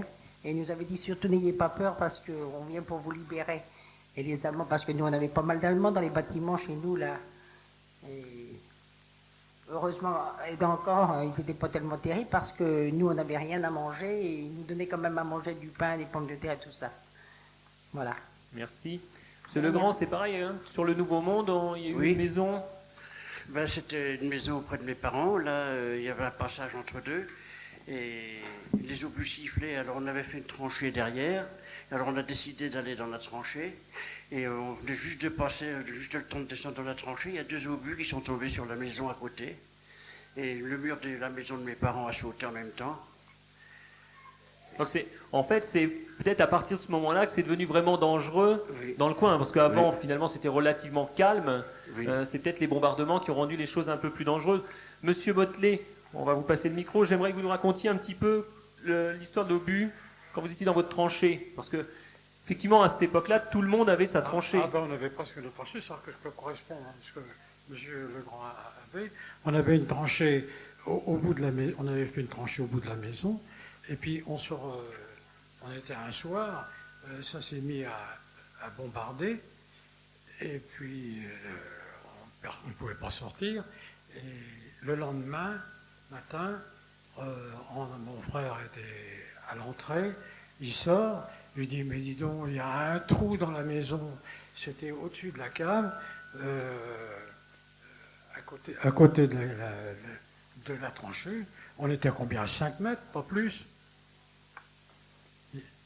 Il y avait le chien le matin, il sort de là-dedans. Il était tout rouge, les briques rouges l'avaient complètement teinté, il était encore... Ah non, ça l'avait... Ah non, ça c'est... Et alors, j'aimerais que vous nous racontiez aussi, alors, quand vous nous l'avez raconté, j'ai trouvé ça assez poignant, votre voyage à Lisieux pour aller un petit peu aux nouvelles. Oui. Il y a eu une période après le débarquement là où Monsieur Grandval, maire, qui était maire, nous avait demandé, c'était Pierre Grandval qui était venu me passer en me disant Pierre, est-ce que tu veux venir avec nous? On était plusieurs personnes pour aller voir Lisieux parce qu'on est sans nouvelles de Lisieux. Alors, on dit bon, écoute, on va y aller et puis on va à Lisieux. Et alors là, c'était sinistre, on voit une ville bombardée, il n'y avait rien, il y avait des cadavres. Et puis alors surtout ce qu'il y a, c'est la poussière qui cache tout. Les fils électriques, les poteaux en pied et tout. Alors après, on était à la mairie, où il y avait déjà pas mal de victimes qui étaient déjà par terre. Alors on nous a envoyés à la route de Cabourg, rue de Cabourg, pour voir si on pouvait encore trouver des cadavres dedans pour les sortir ou secourir quelqu'un. Et alors le fait ce qui nous a tous refroidis, c'est quand on a vu, il y avait un jeune homme qui est au-dessus d'un tas de pierres. Alors on va le voir, on me dit mais qu'est-ce qui se passe, qu'est-ce que vous avez eu? Ben voilà monsieur, je suis sur la maison de mes parents, moi je suis le seul qui en est sorti parce que j'ai couché au grenier. Et mes parents sont descendus par hasard justement dans la cave. Et alors j'ai vu sa mère qui était un peu crucifiée de ça, c'était horrible. Et le gars, il n'en revenait pas, il était maître de lui, mais enfin je crois qu'il était... Ah, c'était troublant, ça m'a marqué. Tout seul, perdre tout. Ah, c'était... Et après j'ai vu cela aussi, il y avait un détail, c'est qu'il y a eu dans l'après-midi un avion allemand qui est passé, et il y avait 2 avions anglais qui étaient au-dessus de lui. Alors ils l'ont mitraillé, alors l'avion a été touché, et il est parti du côté du tunnel de la Motte.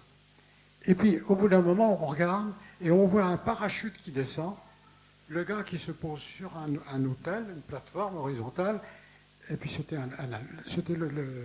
le pilote de l'avion allemand qui était... Que de souvenirs. Il y a des détails quand même. Ouais. Monsieur Turmel, il me semble que vous avez vu, vous, une voiture du côté de chez Madame Joanne, avec le micro, s'il vous plaît. Il y avait eu une voiture allemande qui a été mitraillée sur le long du talus chez Madame Joanne, et l'avion qui l'a mitraillée venait du côté de Crèvecoeur, si on veut, et comme il a mitraillé en descendant, il est remonté à ras de notre maison, mais à ras complètement. Hein. Et il y avait 8 mitrailleuses. Je pense que c'était comme avion, si c'était un Mosquito ou un Spitfire. On n'emmenait pas large, hein, parce qu'on avait l'impression qu'il nous tombait dessus. Alors, Madame Sanson, c'est pareil, je crois que vous nous avez dit, il y avait eu des victimes de la région de Dives, non?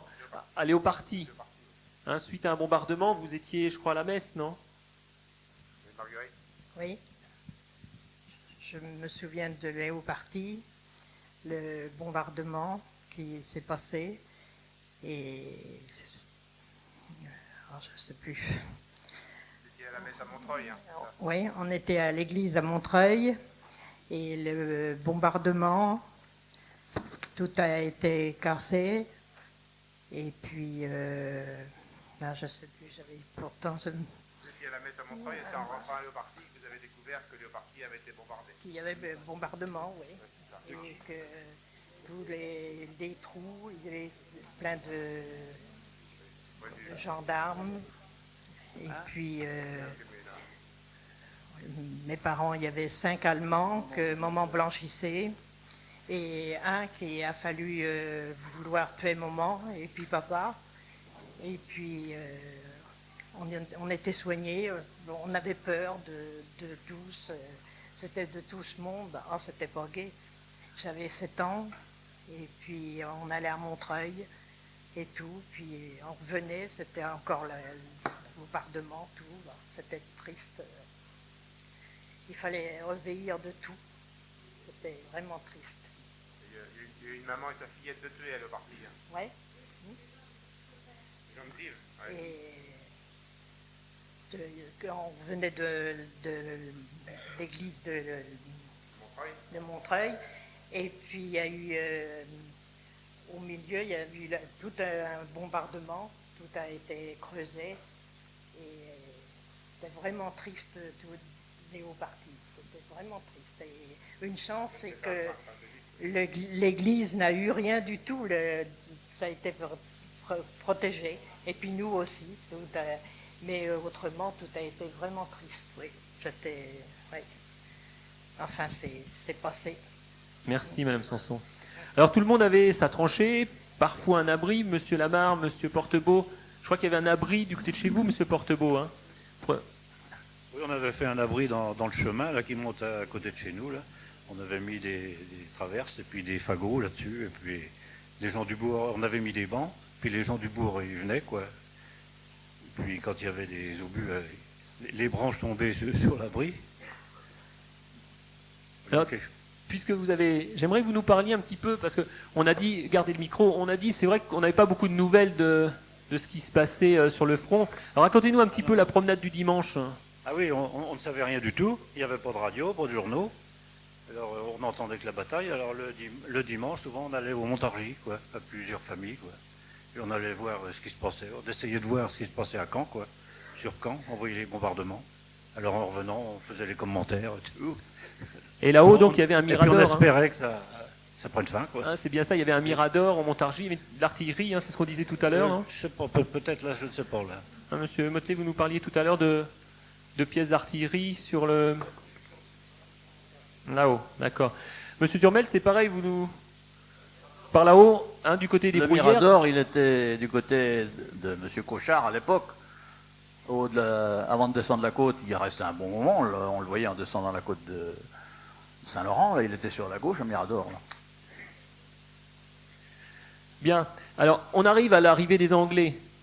Je crois que les Allemands sont partis la veille. Hein, si je ne me trompe, ils ont senti le vent venir. Ils n'ont pas attendu que les Anglais arrivent sur Cambremer. Alors, j'aimerais que Madame Ravet nous lise, et Monsieur Motelet vous témoignera après, puisque Monsieur Lamarre, Monsieur Charles Lamarre, donc Monsieur Motelet et Monsieur Grandval, hein, si je ne me trompe, ont fait partie un petit peu de l'histoire de Cambremer. Et si Cambremer n'a pas été bombardé, c'est en partie grâce à eux. Si Madame Ravet veut nous lire le texte de Monsieur Charles Lamarre. Alors, au mois d'août 1944, un poste de la Croix-Rouge avait été installé dans un pavillon situé près du petit lavoir sur la route qui va vers le calvaire du chêne de Beauvais. Alors, c'était dans quelle maison? Ah, voilà, dans la maison de Monsieur Guillotin. Vous le saviez, Monsieur Guillotin, que... Voilà. Cette installation avait été faite à l'instigation de Madame Pierre Bras, déléguée de la Croix-Rouge, réfugiée de Troarn. Alors, le 20 ou 21 août, nous avons été appelés pour aller chercher une jeune fille qui avait été blessée dans le dos par un éclat d'obus près du carrefour du chêne de Beauvais. Alors, ça doit être Mademoiselle Hermie. Nous l'avons ramenée sur un brancard au poste de la Croix-Rouge. Le docteur de l'époque, je pense le docteur Vautier, a estimé qu'il fallait la transporter à Lisieux. Avec monsieur Pierre Grandval, alors le frère de Paul et de madame Nopp, monsieur Motelet, nous sommes partis à pied chercher un propriétaire de véhicules automobiles qui était réfugié vers le haut de la côte Saint-Laurent. Je crois qu'il s'agissait de monsieur Dumont, boucher à Caen, et ami de monsieur Pierre V. Je ne sais pas si madame Burtin se rappelle d'un monsieur Dumont, boucher à Caen. Vous avez le Burtin, non, ça vous dit rien? Monsieur Dumont, boucher à Elle est Caen. peut-être partie, madame. Vous vous rappelez d'un monsieur Dumont, boucher à Caen? Non, parce que c'était l'époque de votre papa. Arrivés aux Trois-Rois, nous avons été arrêtés par un soldat britannique, à qui nous avons précisé que les militaires allemands avaient quitté Cambremer dans la nuit, après avoir pris position dans la rue près de la boucherie de mes parents.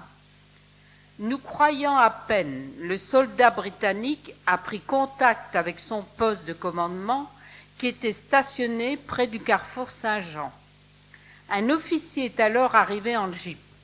Nous lui avons confirmé le départ des Allemands.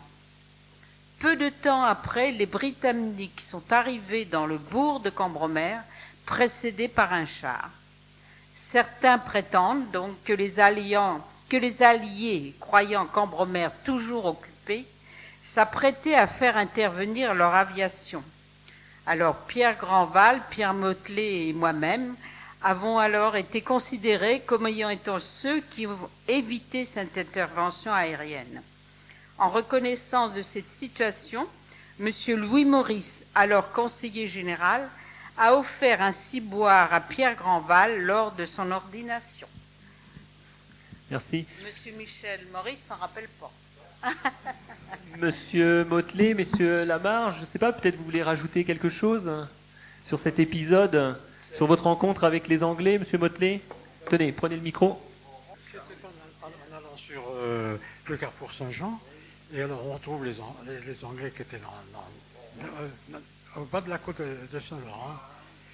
Et puis alors, forcément, toutes les nuits, nous tiraient dessus avec leurs obus fusants, là, alors, toute la journée. Et alors, les Allemands étaient partis. On s'est dit, mais alors, pour aller traire les vaches, mes parents partaient comme toutes les personnes qui avaient les vaches à traire. Vers 5 heures, ça y était, ils envoyaient leur... Les fusants, vous nous parlez des fusants, hein, c'était très dangereux. Racontez-nous un petit peu, là, quel type de munitions c'était, Monsieur Turmel, non? C'était des obus rasants. Voilà. Des obus qui éclataient avant de toucher le sol. Ah oui. Voilà. Une petite branche, tout ça, hop, ça partait. Ah oui, mais même sans branche.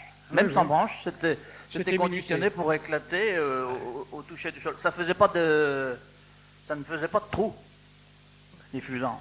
Mais alors, ça envoyait beaucoup de petits éclats. Et donc, les Anglais sont arrivés. Alors là, c'est la fête, hein, non? Là, une fois qu'on est... Il y a un Anglais qui est venu avec une Jeep, on était avec lui, ouais. Et puis et voir si on racontait pas des histoires.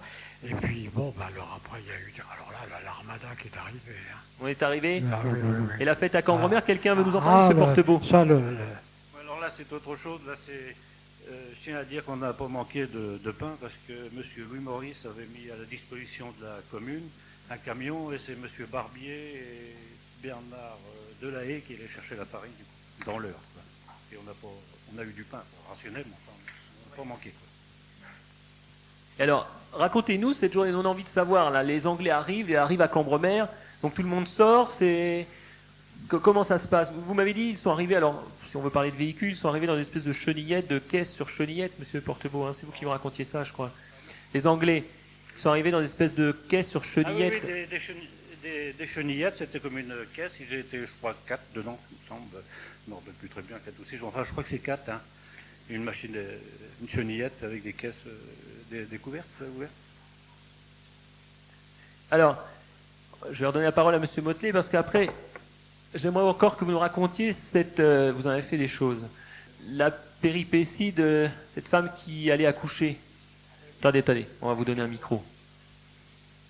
Il y avait, on était avec toujours pareil la même équipe. C'était le monsieur là qui était un ami de monsieur Piervé là qui avait une voiture.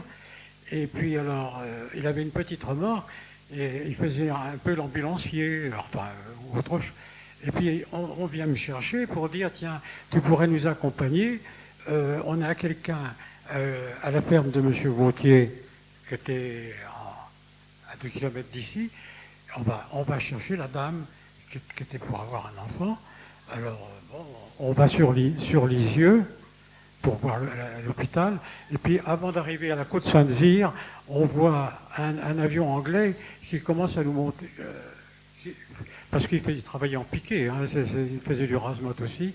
On a descendu, on a présenté un drap sur la route pour leur signaler quand même qu'on était pas des ennemis. Alors, il a repassé une deuxième fois, puis après, il est reparti. Bien, et la femme a accouché en. Ah, là, la femme, elle a accouché.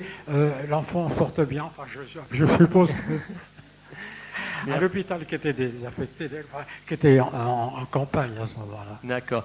Donc, les Anglais, eux, sont juste passés à Cambremer. Après, si je ne me trompe, hein, les Canadiens, ils sont passés aussi. Il y avait des Canadiens aussi. Il y avait les Canadiens. Oui. Oui, les Canadiens ont succédé aux Anglais, quoi. Parlez-nous un petit peu de la manière dont on a les nouvelles. Vous m'avez parlé qu'on allait au château d'eau pour avoir les nouvelles. Et après, il y a du carré Ouest-France. Qui fait que maintenant, on a Ouest-France.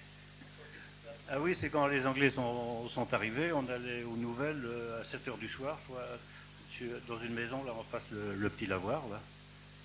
Et on avait la radio, parce qu'il n'y avait plus de radio, il n'y avait plus d'électricité, donc c'est là qu'on avait les nouvelles. Et puis après, on a eu le Ouest France, mais c'était une petite feuille, quoi. Et puis depuis ce temps-là, on va toujours chercher les nouvelles. Voilà. Vous avez le micro, on le passera aussi après à M. Legrand, parce que avec M. Turmel, vous nous avez parlé d'un combat aérien au-dessus de Cambremer et d'une pièce que vous, entre autres, avez toujours chez vous, M. Portebeau. Alors, M. Legrand, je ne sais pas, vous voulez commencer? Oui, j'ai vu. Oui, un combat aérien des chasseurs anglais et des chasseurs allemands. Et il y a un chasseur allemand qui a été coupé en deux. Il y a la moitié de l'avant de l'avion est tombé dans la côte Saint-Laurent, là dans un champ haut de la côte Saint-Laurent. Et l'arrière de l'avion est tombé dans le chemin qui allait chez M. Malal à l'époque. Voilà, c'est ça, oui. Anciennement chez Madame Pirate. Je vais vous donner le micro, M. Lamarre, parce que j'aimerais que vous me racontiez. Oui, j'aimerais que vous me racontiez l'épisode des pioches, s'il vous plaît. Vous me l'avez raconté à moi, il n'y a pas de raison. Non. Moi, je ne l'ai pas vécu. S'il vous plaît.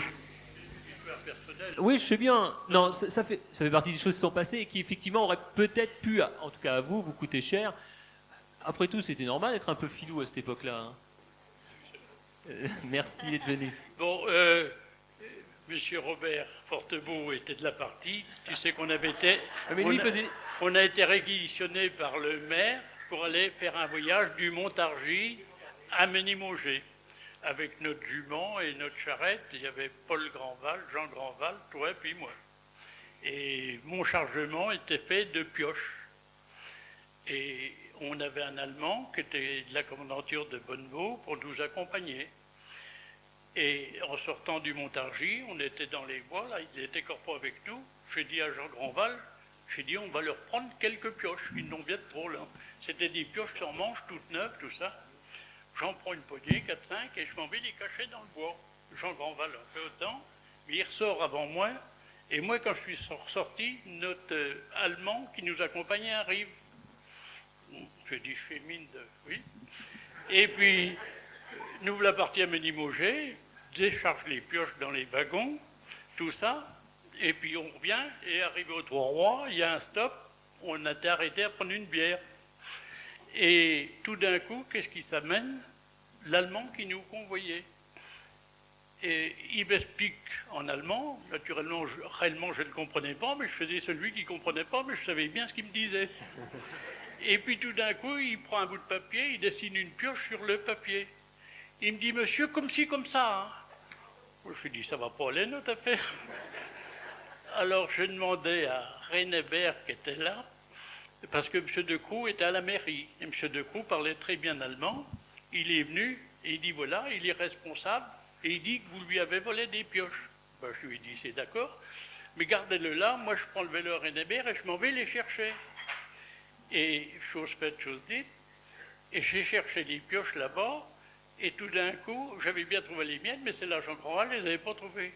Je me retourne, l'Allemand était derrière moi. Ah, mais je dis là, et il prend son fusil, il l'a armé. J'ai dit, bon, ben, c'est terminé. Hein. Et ben, c'est lui qui a retrouvé les pioches. Et il les a ficelés sur son vélo, et puis monsieur, commandanture Bonnebeau.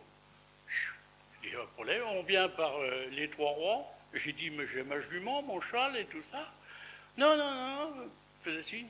Et puis il est arrivé monsieur Broussard, qui était à Cœur-Joie. Et il me connaissait bien, il me dit, vous avez l'air d'avoir des ennuis. Et lui, il parlait très très bien l'allemand aussi. Il a conversé avec pendant au moins un quart d'heure. Et il a réussi à le convaincre d'aller chez lui prendre un coup. Et il emmenait l'Allemand chez lui. Et moi, j'ai repris ma jument, un coup de fouet, descendu à tout fond. Et j'ai pas ressorti. Merci. Alors, avant de donner la parole à M. Grunewald, qui va clore notre soirée, est-ce que des gens ont des questions sur... Ah oui. Oui, M. Mottler... Avant que l'on donne la parole, c'est des questions. Racontez-nous l'épisode de la scie. Si. C'était à la fin de l'occupation. Il y avait la maison à côté de la maison qu'habite la maison de M. et Mme Nob. Il y avait, à cette époque-là, elle était réquisitionnée, et c'était un officier de l'armée allemande, la SS. C'était un groupe de Göring, quoi. Alors, c'était un capitaine, et puis il rentre à la ferme, et puis il vient voir ma mère et il dit, Madame, je voudrais une scie à bûche. C'était au mois de juin, on se dit que bon, bah.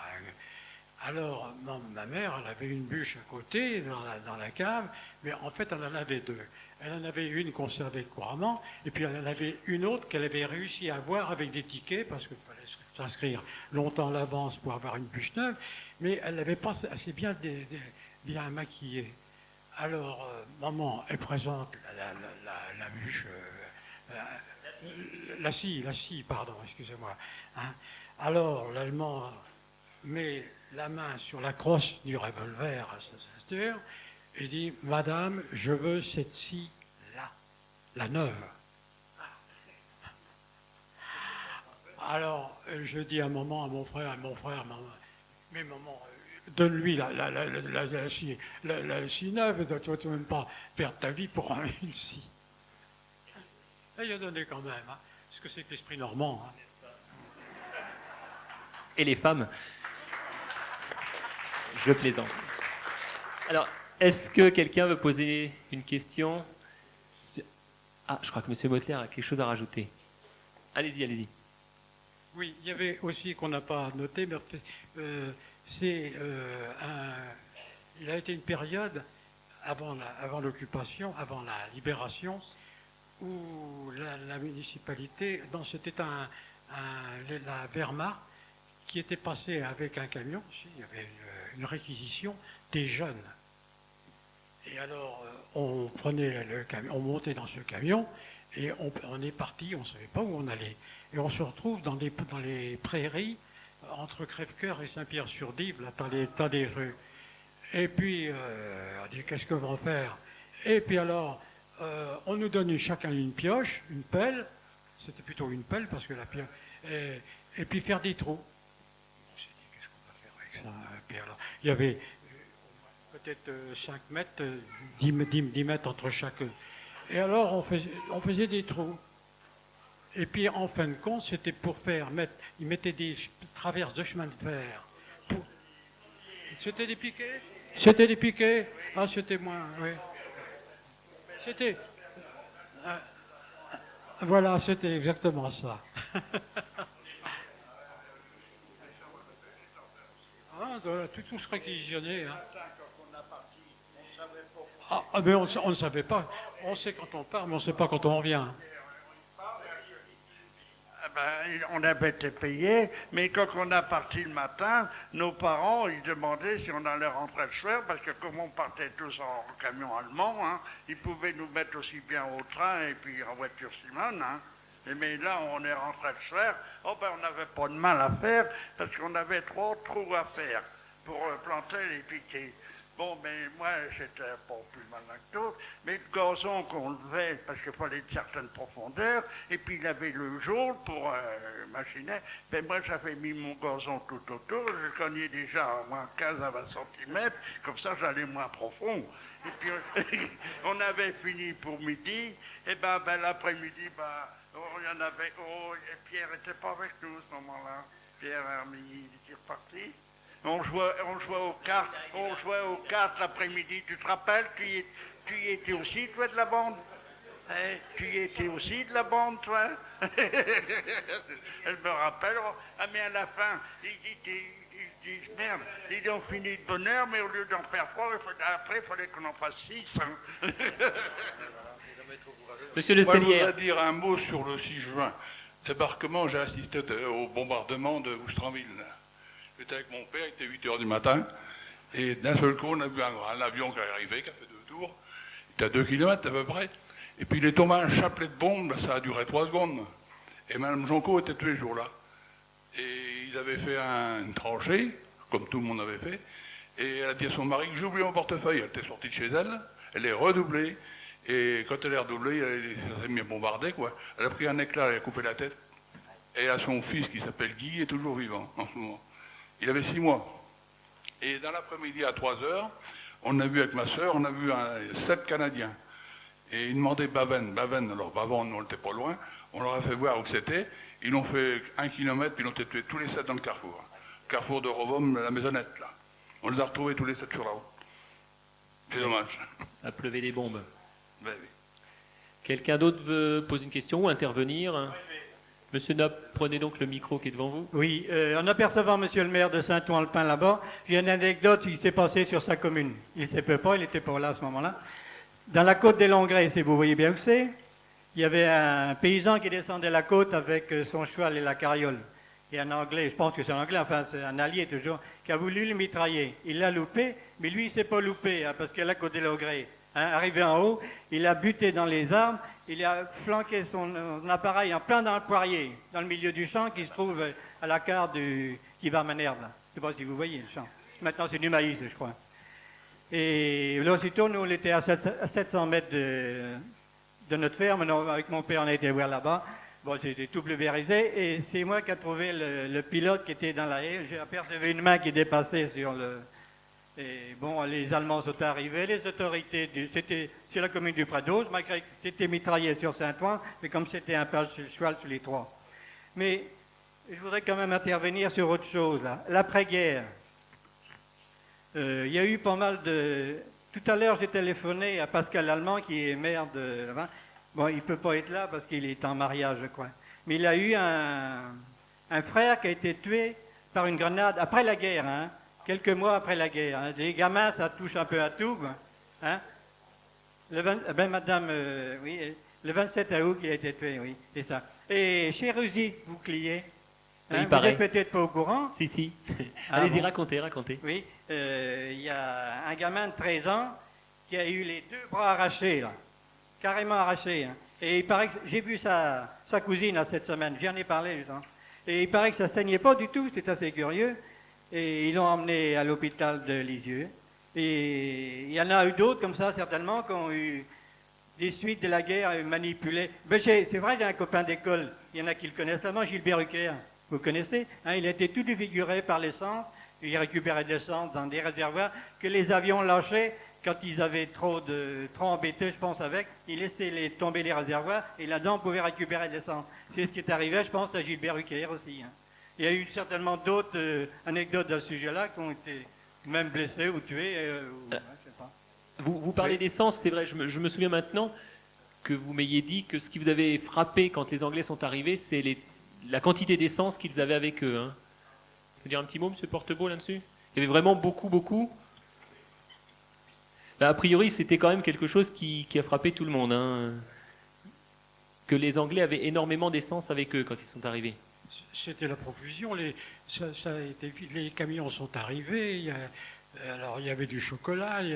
Et puis alors les jerrycans d'essence. Ah oui, alors là c'était, il y en avait partout. Hein. Oh, c'est fabuleux. Mais ça durait plusieurs jours à Cambremer, le défilé complet là. Alors il y a oui. Oh là là là là. Alors là. C'était la fête quand les Anglais sont arrivés à Cambremer, moi-même et puis d'autres, on était partis sonner les cloches parce que le père Curel à la baie de Nid, il n'était pas pour nous, hein, et ben il avait une croix gammée à sa porte et compagnie, mais on avait monté dans le clocher, sonnait les cloches et compagnie, on continuait à sonner tout le temps, et ben au bout d'un moment je vais redescendre, il m'avait enfermé dans le clocher, mais je tirais tout sur la corde. D'autres questions, d'autres témoignages? François? Simplement parce que Jacques Noble m'a fait un appel du pied tout à l'heure pour Saint-Ouen. J'appellerai pas ça une anecdote parce que les anecdotes, c'est léger. Et la mort rôdait quand même. Et donc, en temps de guerre, dans les catastrophes, la mort n'est pas respectée. Et alors, juste, donc, le petit fait, c'est au même endroit, sur la départementale 59, à l'angle de la départementale 59 et de la côte des Ventes, que vous connaissez bien, il y avait un fermier qui en donnait son foin à la main. Il voit passer un convoi d'Allemands et donc l'aviation alliée qui se met à bombarder ce convoi d'Allemands. Il plante vite sa fourche et ça va se coucher dans le fossé. Et quand il revient, donc je ne sais pas combien de temps plus tard, le manche de sa fourche était brisé par un obus. Il a eu de la chance. Voilà. Donc je vais donner la parole à monsieur Grunewald qui va nous parler, lui, de la victime anglaise, le pauvre anglais qui malheureusement est venu mourir à Cambremer. Monsieur Grunewald, c'est à vous. Bien, mesdames et messieurs, on va clore avec mon exposé. Et je voulais vous préciser dès le départ que je n'étais pas résident de Cambremer à l'époque. C'est donc des témoignages qui m'ont été confiés à un moment où je présidais le Souvenir français. Mais ce que je dois vous dire, c'est que nous faisons aujourd'hui mémoire d'une date, le 21 août 1944. Le soldat anglais qui a été tué sur la place et dont je vais vous parler en détail tout à l'heure, est mort vers 6h30. Et moi, j'étais à 800 km de là, et à 6h30, je montais un drapeau sur le clocher de l'église Saint-Jacques à Montauban. Et j'ai une relique dans ma poche que je vais vous montrer. Je portais à mon bras ce brassard qui porte le cachet de la 17e région militaire. J'avais 16 ans à l'époque et j'étais dans le maquis depuis 1 mois et demi avec mon père, qui était fonctionnaire de préfecture et qui était, à la demande de Jean Moulin et du général de Lestrin, il était membre de l'armée secrète et des MUR, c'est-à-dire les mouvements unis de la résistance. Voilà ce que je voulais vous préciser.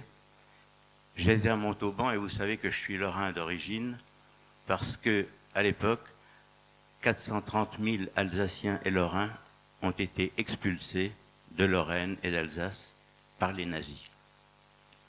Nous nous trouvions à Montauban parce que la préfecture de Metz avait été repliée là-bas et s'était réorganisée.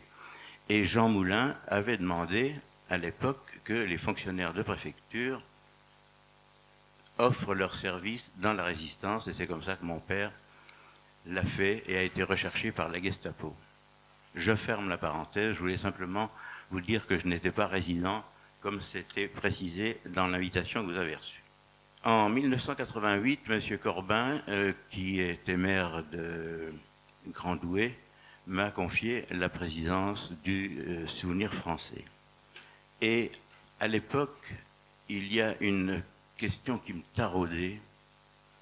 Chaque fois que je me trouvais devant la tombe du soldat anglais qui est enterré au cimetière de Cambremer, je me disais, j'aimerais bien avoir le visage de ce garçon qui repose ici sous la terre. Pourquoi est-il venu se faire tuer à Cambremer et dans quelles conditions?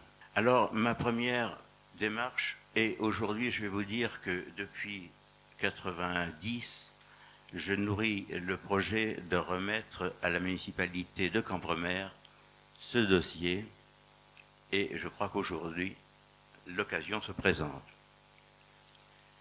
Alors, la première démarche, très rapidement, je vais vous feuilleter cela, il y a juste 2 lettres qui valent la peine d'être lues. C'est simplement pour vous dire que ce n'est pas toujours facile de faire des recherches. Alors j'ai joué au détective en quelque sorte. La première lettre a été pour un général que certains connaissent ou ont connu, qui est le général Lamort, qui était le président départemental du Souvenir français. C'est, vous vous souvenez de son crâne rasé? C'est la première lettre que j'ai écrite, elle est ici, pour lui demander comment je pourrais faire pour retrouver la trace de la famille et des racines de ce soldat anglais. Il me donne tout simplement l'adresse du Commonwealth War Graves Commission, c'est-à-dire la commission des tombes militaires, et c'est là que j'ai écrit « En France d'abord ». On me répond avec des renseignements tout à fait erronés et incomplets. Voici une deuxième lettre qui provient de la même organisation, mais en Angleterre, qui me dit qu'ils savent qu'il est enterré à Cambremer, mais ils ne connaissent rien du tout de sa famille. J'écris à l'ambassade de Grande-Bretagne, qui me dit qu'elle ne peut pas me donner de renseignements. Ici, une lettre qui me parle du dimanche 20 août à Cambremer, parce que j'avais invité le représentant de cette commission en France, et il me répond qu'il fera tout son possible pour assister à cette... Bon, ça n'a rien de spécial. Mais voici la chose la plus intéressante. À l'époque, M. Maurice peut le confirmer, j'étais président du Rotary Club de Saint-Pierre-sur-Dive, et nous avions soupé ce soir-là avec nos épouses à l'auberge de la Route du Cidre. Nous avions une grande table, et ça se fait dans tous les Rotaries, n'est-ce pas?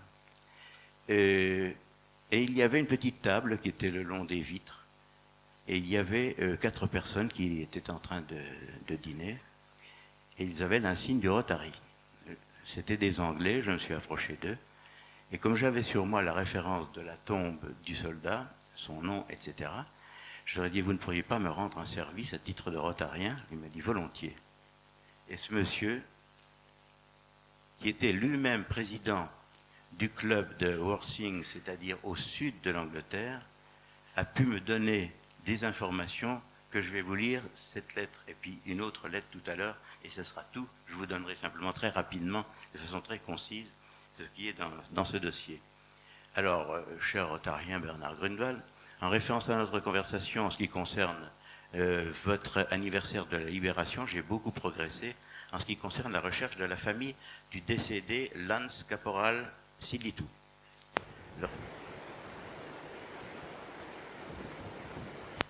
Le régiment a été d'une grande aide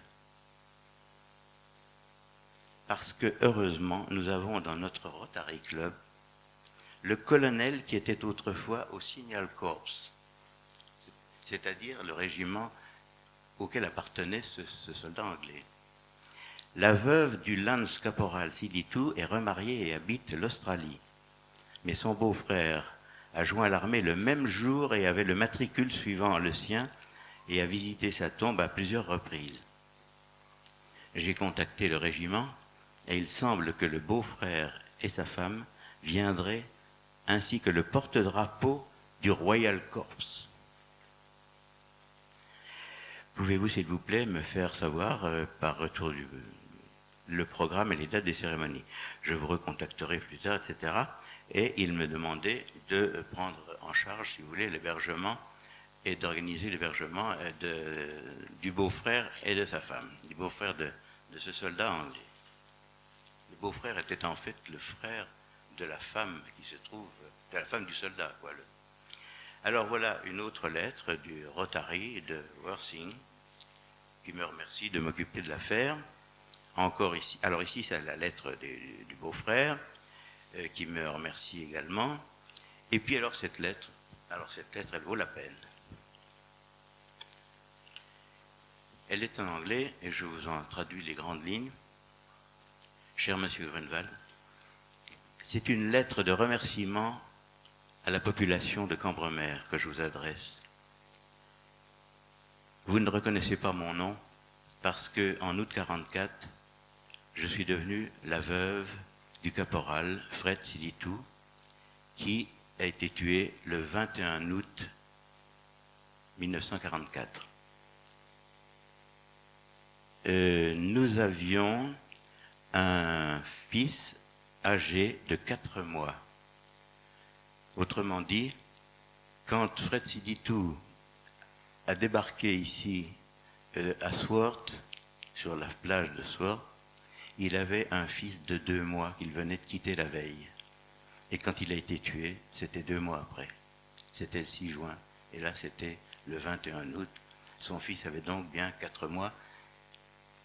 Ça, je l'avais trouvé dans des archives.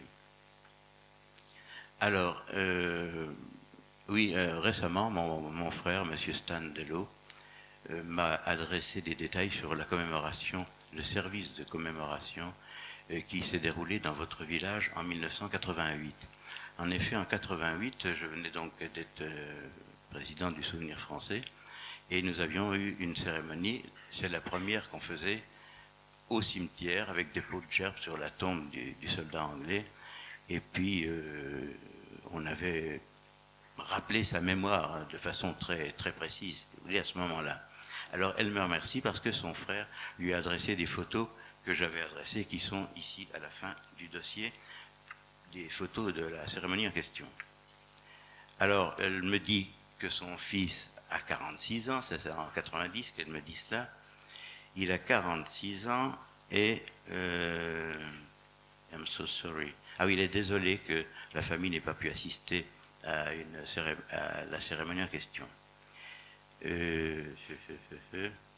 Les parents de Fred Silitou sont morts à la mi-1980. Et alors voilà, ça c'est intéressant, c'est que le gamin de 4 mois, James Silitou, a actuellement, bon c'est déjà en 90, 46 ans, et il est membre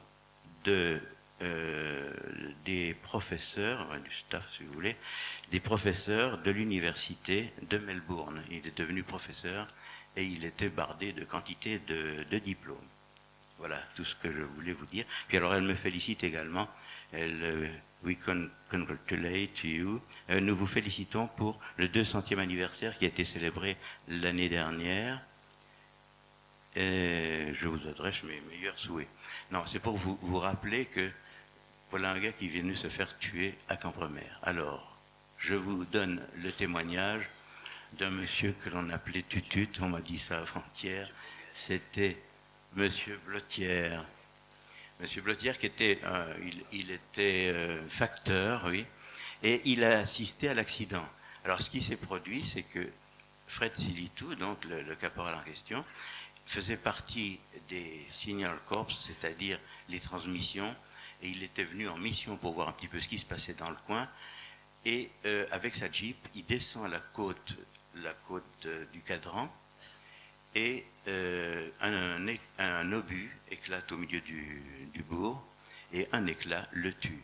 Et il est allé s'écraser contre un des contreforts de l'église, près de la petite porte de l'église. Sa Jeep s'est écrasée et il est mort dans ces conditions-là. Voilà. C'est tout ce que je voulais vous dire au sujet de cet Anglais qui fait partie de la date du 21 août. Et le 21 août 1944, au moment où il mourait, eh bien, la bataille de Normandie était consommée.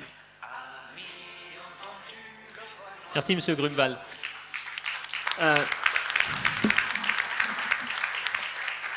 Avant de terminer complètement la soirée, quelqu'un voulait ajouter quelque chose, non, par là? Non. J'aimerais que l'on renouvelle, et au travers de vos applaudissements, j'aimerais qu'on renouvelle nos remerciements à toutes les personnes qui sont venues témoigner ce soir. J'aimerais qu'on remercie les enfants que l'on avait sollicités, qui ont participé à un petit, j'ai envie de dire un petit concours, c'est même pas un concours, c'est à venir décorer un petit peu notre salle au travers de poèmes ou de dessins. Donc si vous ne les avez pas encore vus, je vous encourage à les regarder tout à l'heure. Moi personnellement, je voudrais remercier Marc qui était là-haut et qui a permis que ça se passe bien aussi. Donc si vous voulez bien applaudir tous ces gens qui sont venus témoigner aujourd'hui. Et puis je vous demanderai de terminer la soirée avant qu'on prenne un pot. Je ne sais pas si les gens qui étaient tout à l'heure à la Vierge l'ont vécu comme moi j'ai vécu, mais je peux vous dire que quand la musique a joué le chant des partisans, j'avais les poils hérissés, j'ai senti... Enfin, il y avait une émotion, il y avait une communion d'émotions, et j'aimerais qu'on termine par un petit moment de recueillement, que l'on pense à ces victimes, qu'elles soient militaires ou civiles, de Cambremer et des environs, et puis de la guerre tout simplement, et qu'on ait ces quelques minutes d'émotion tous ensemble. Et je vous remercie de votre présence. Merci beaucoup.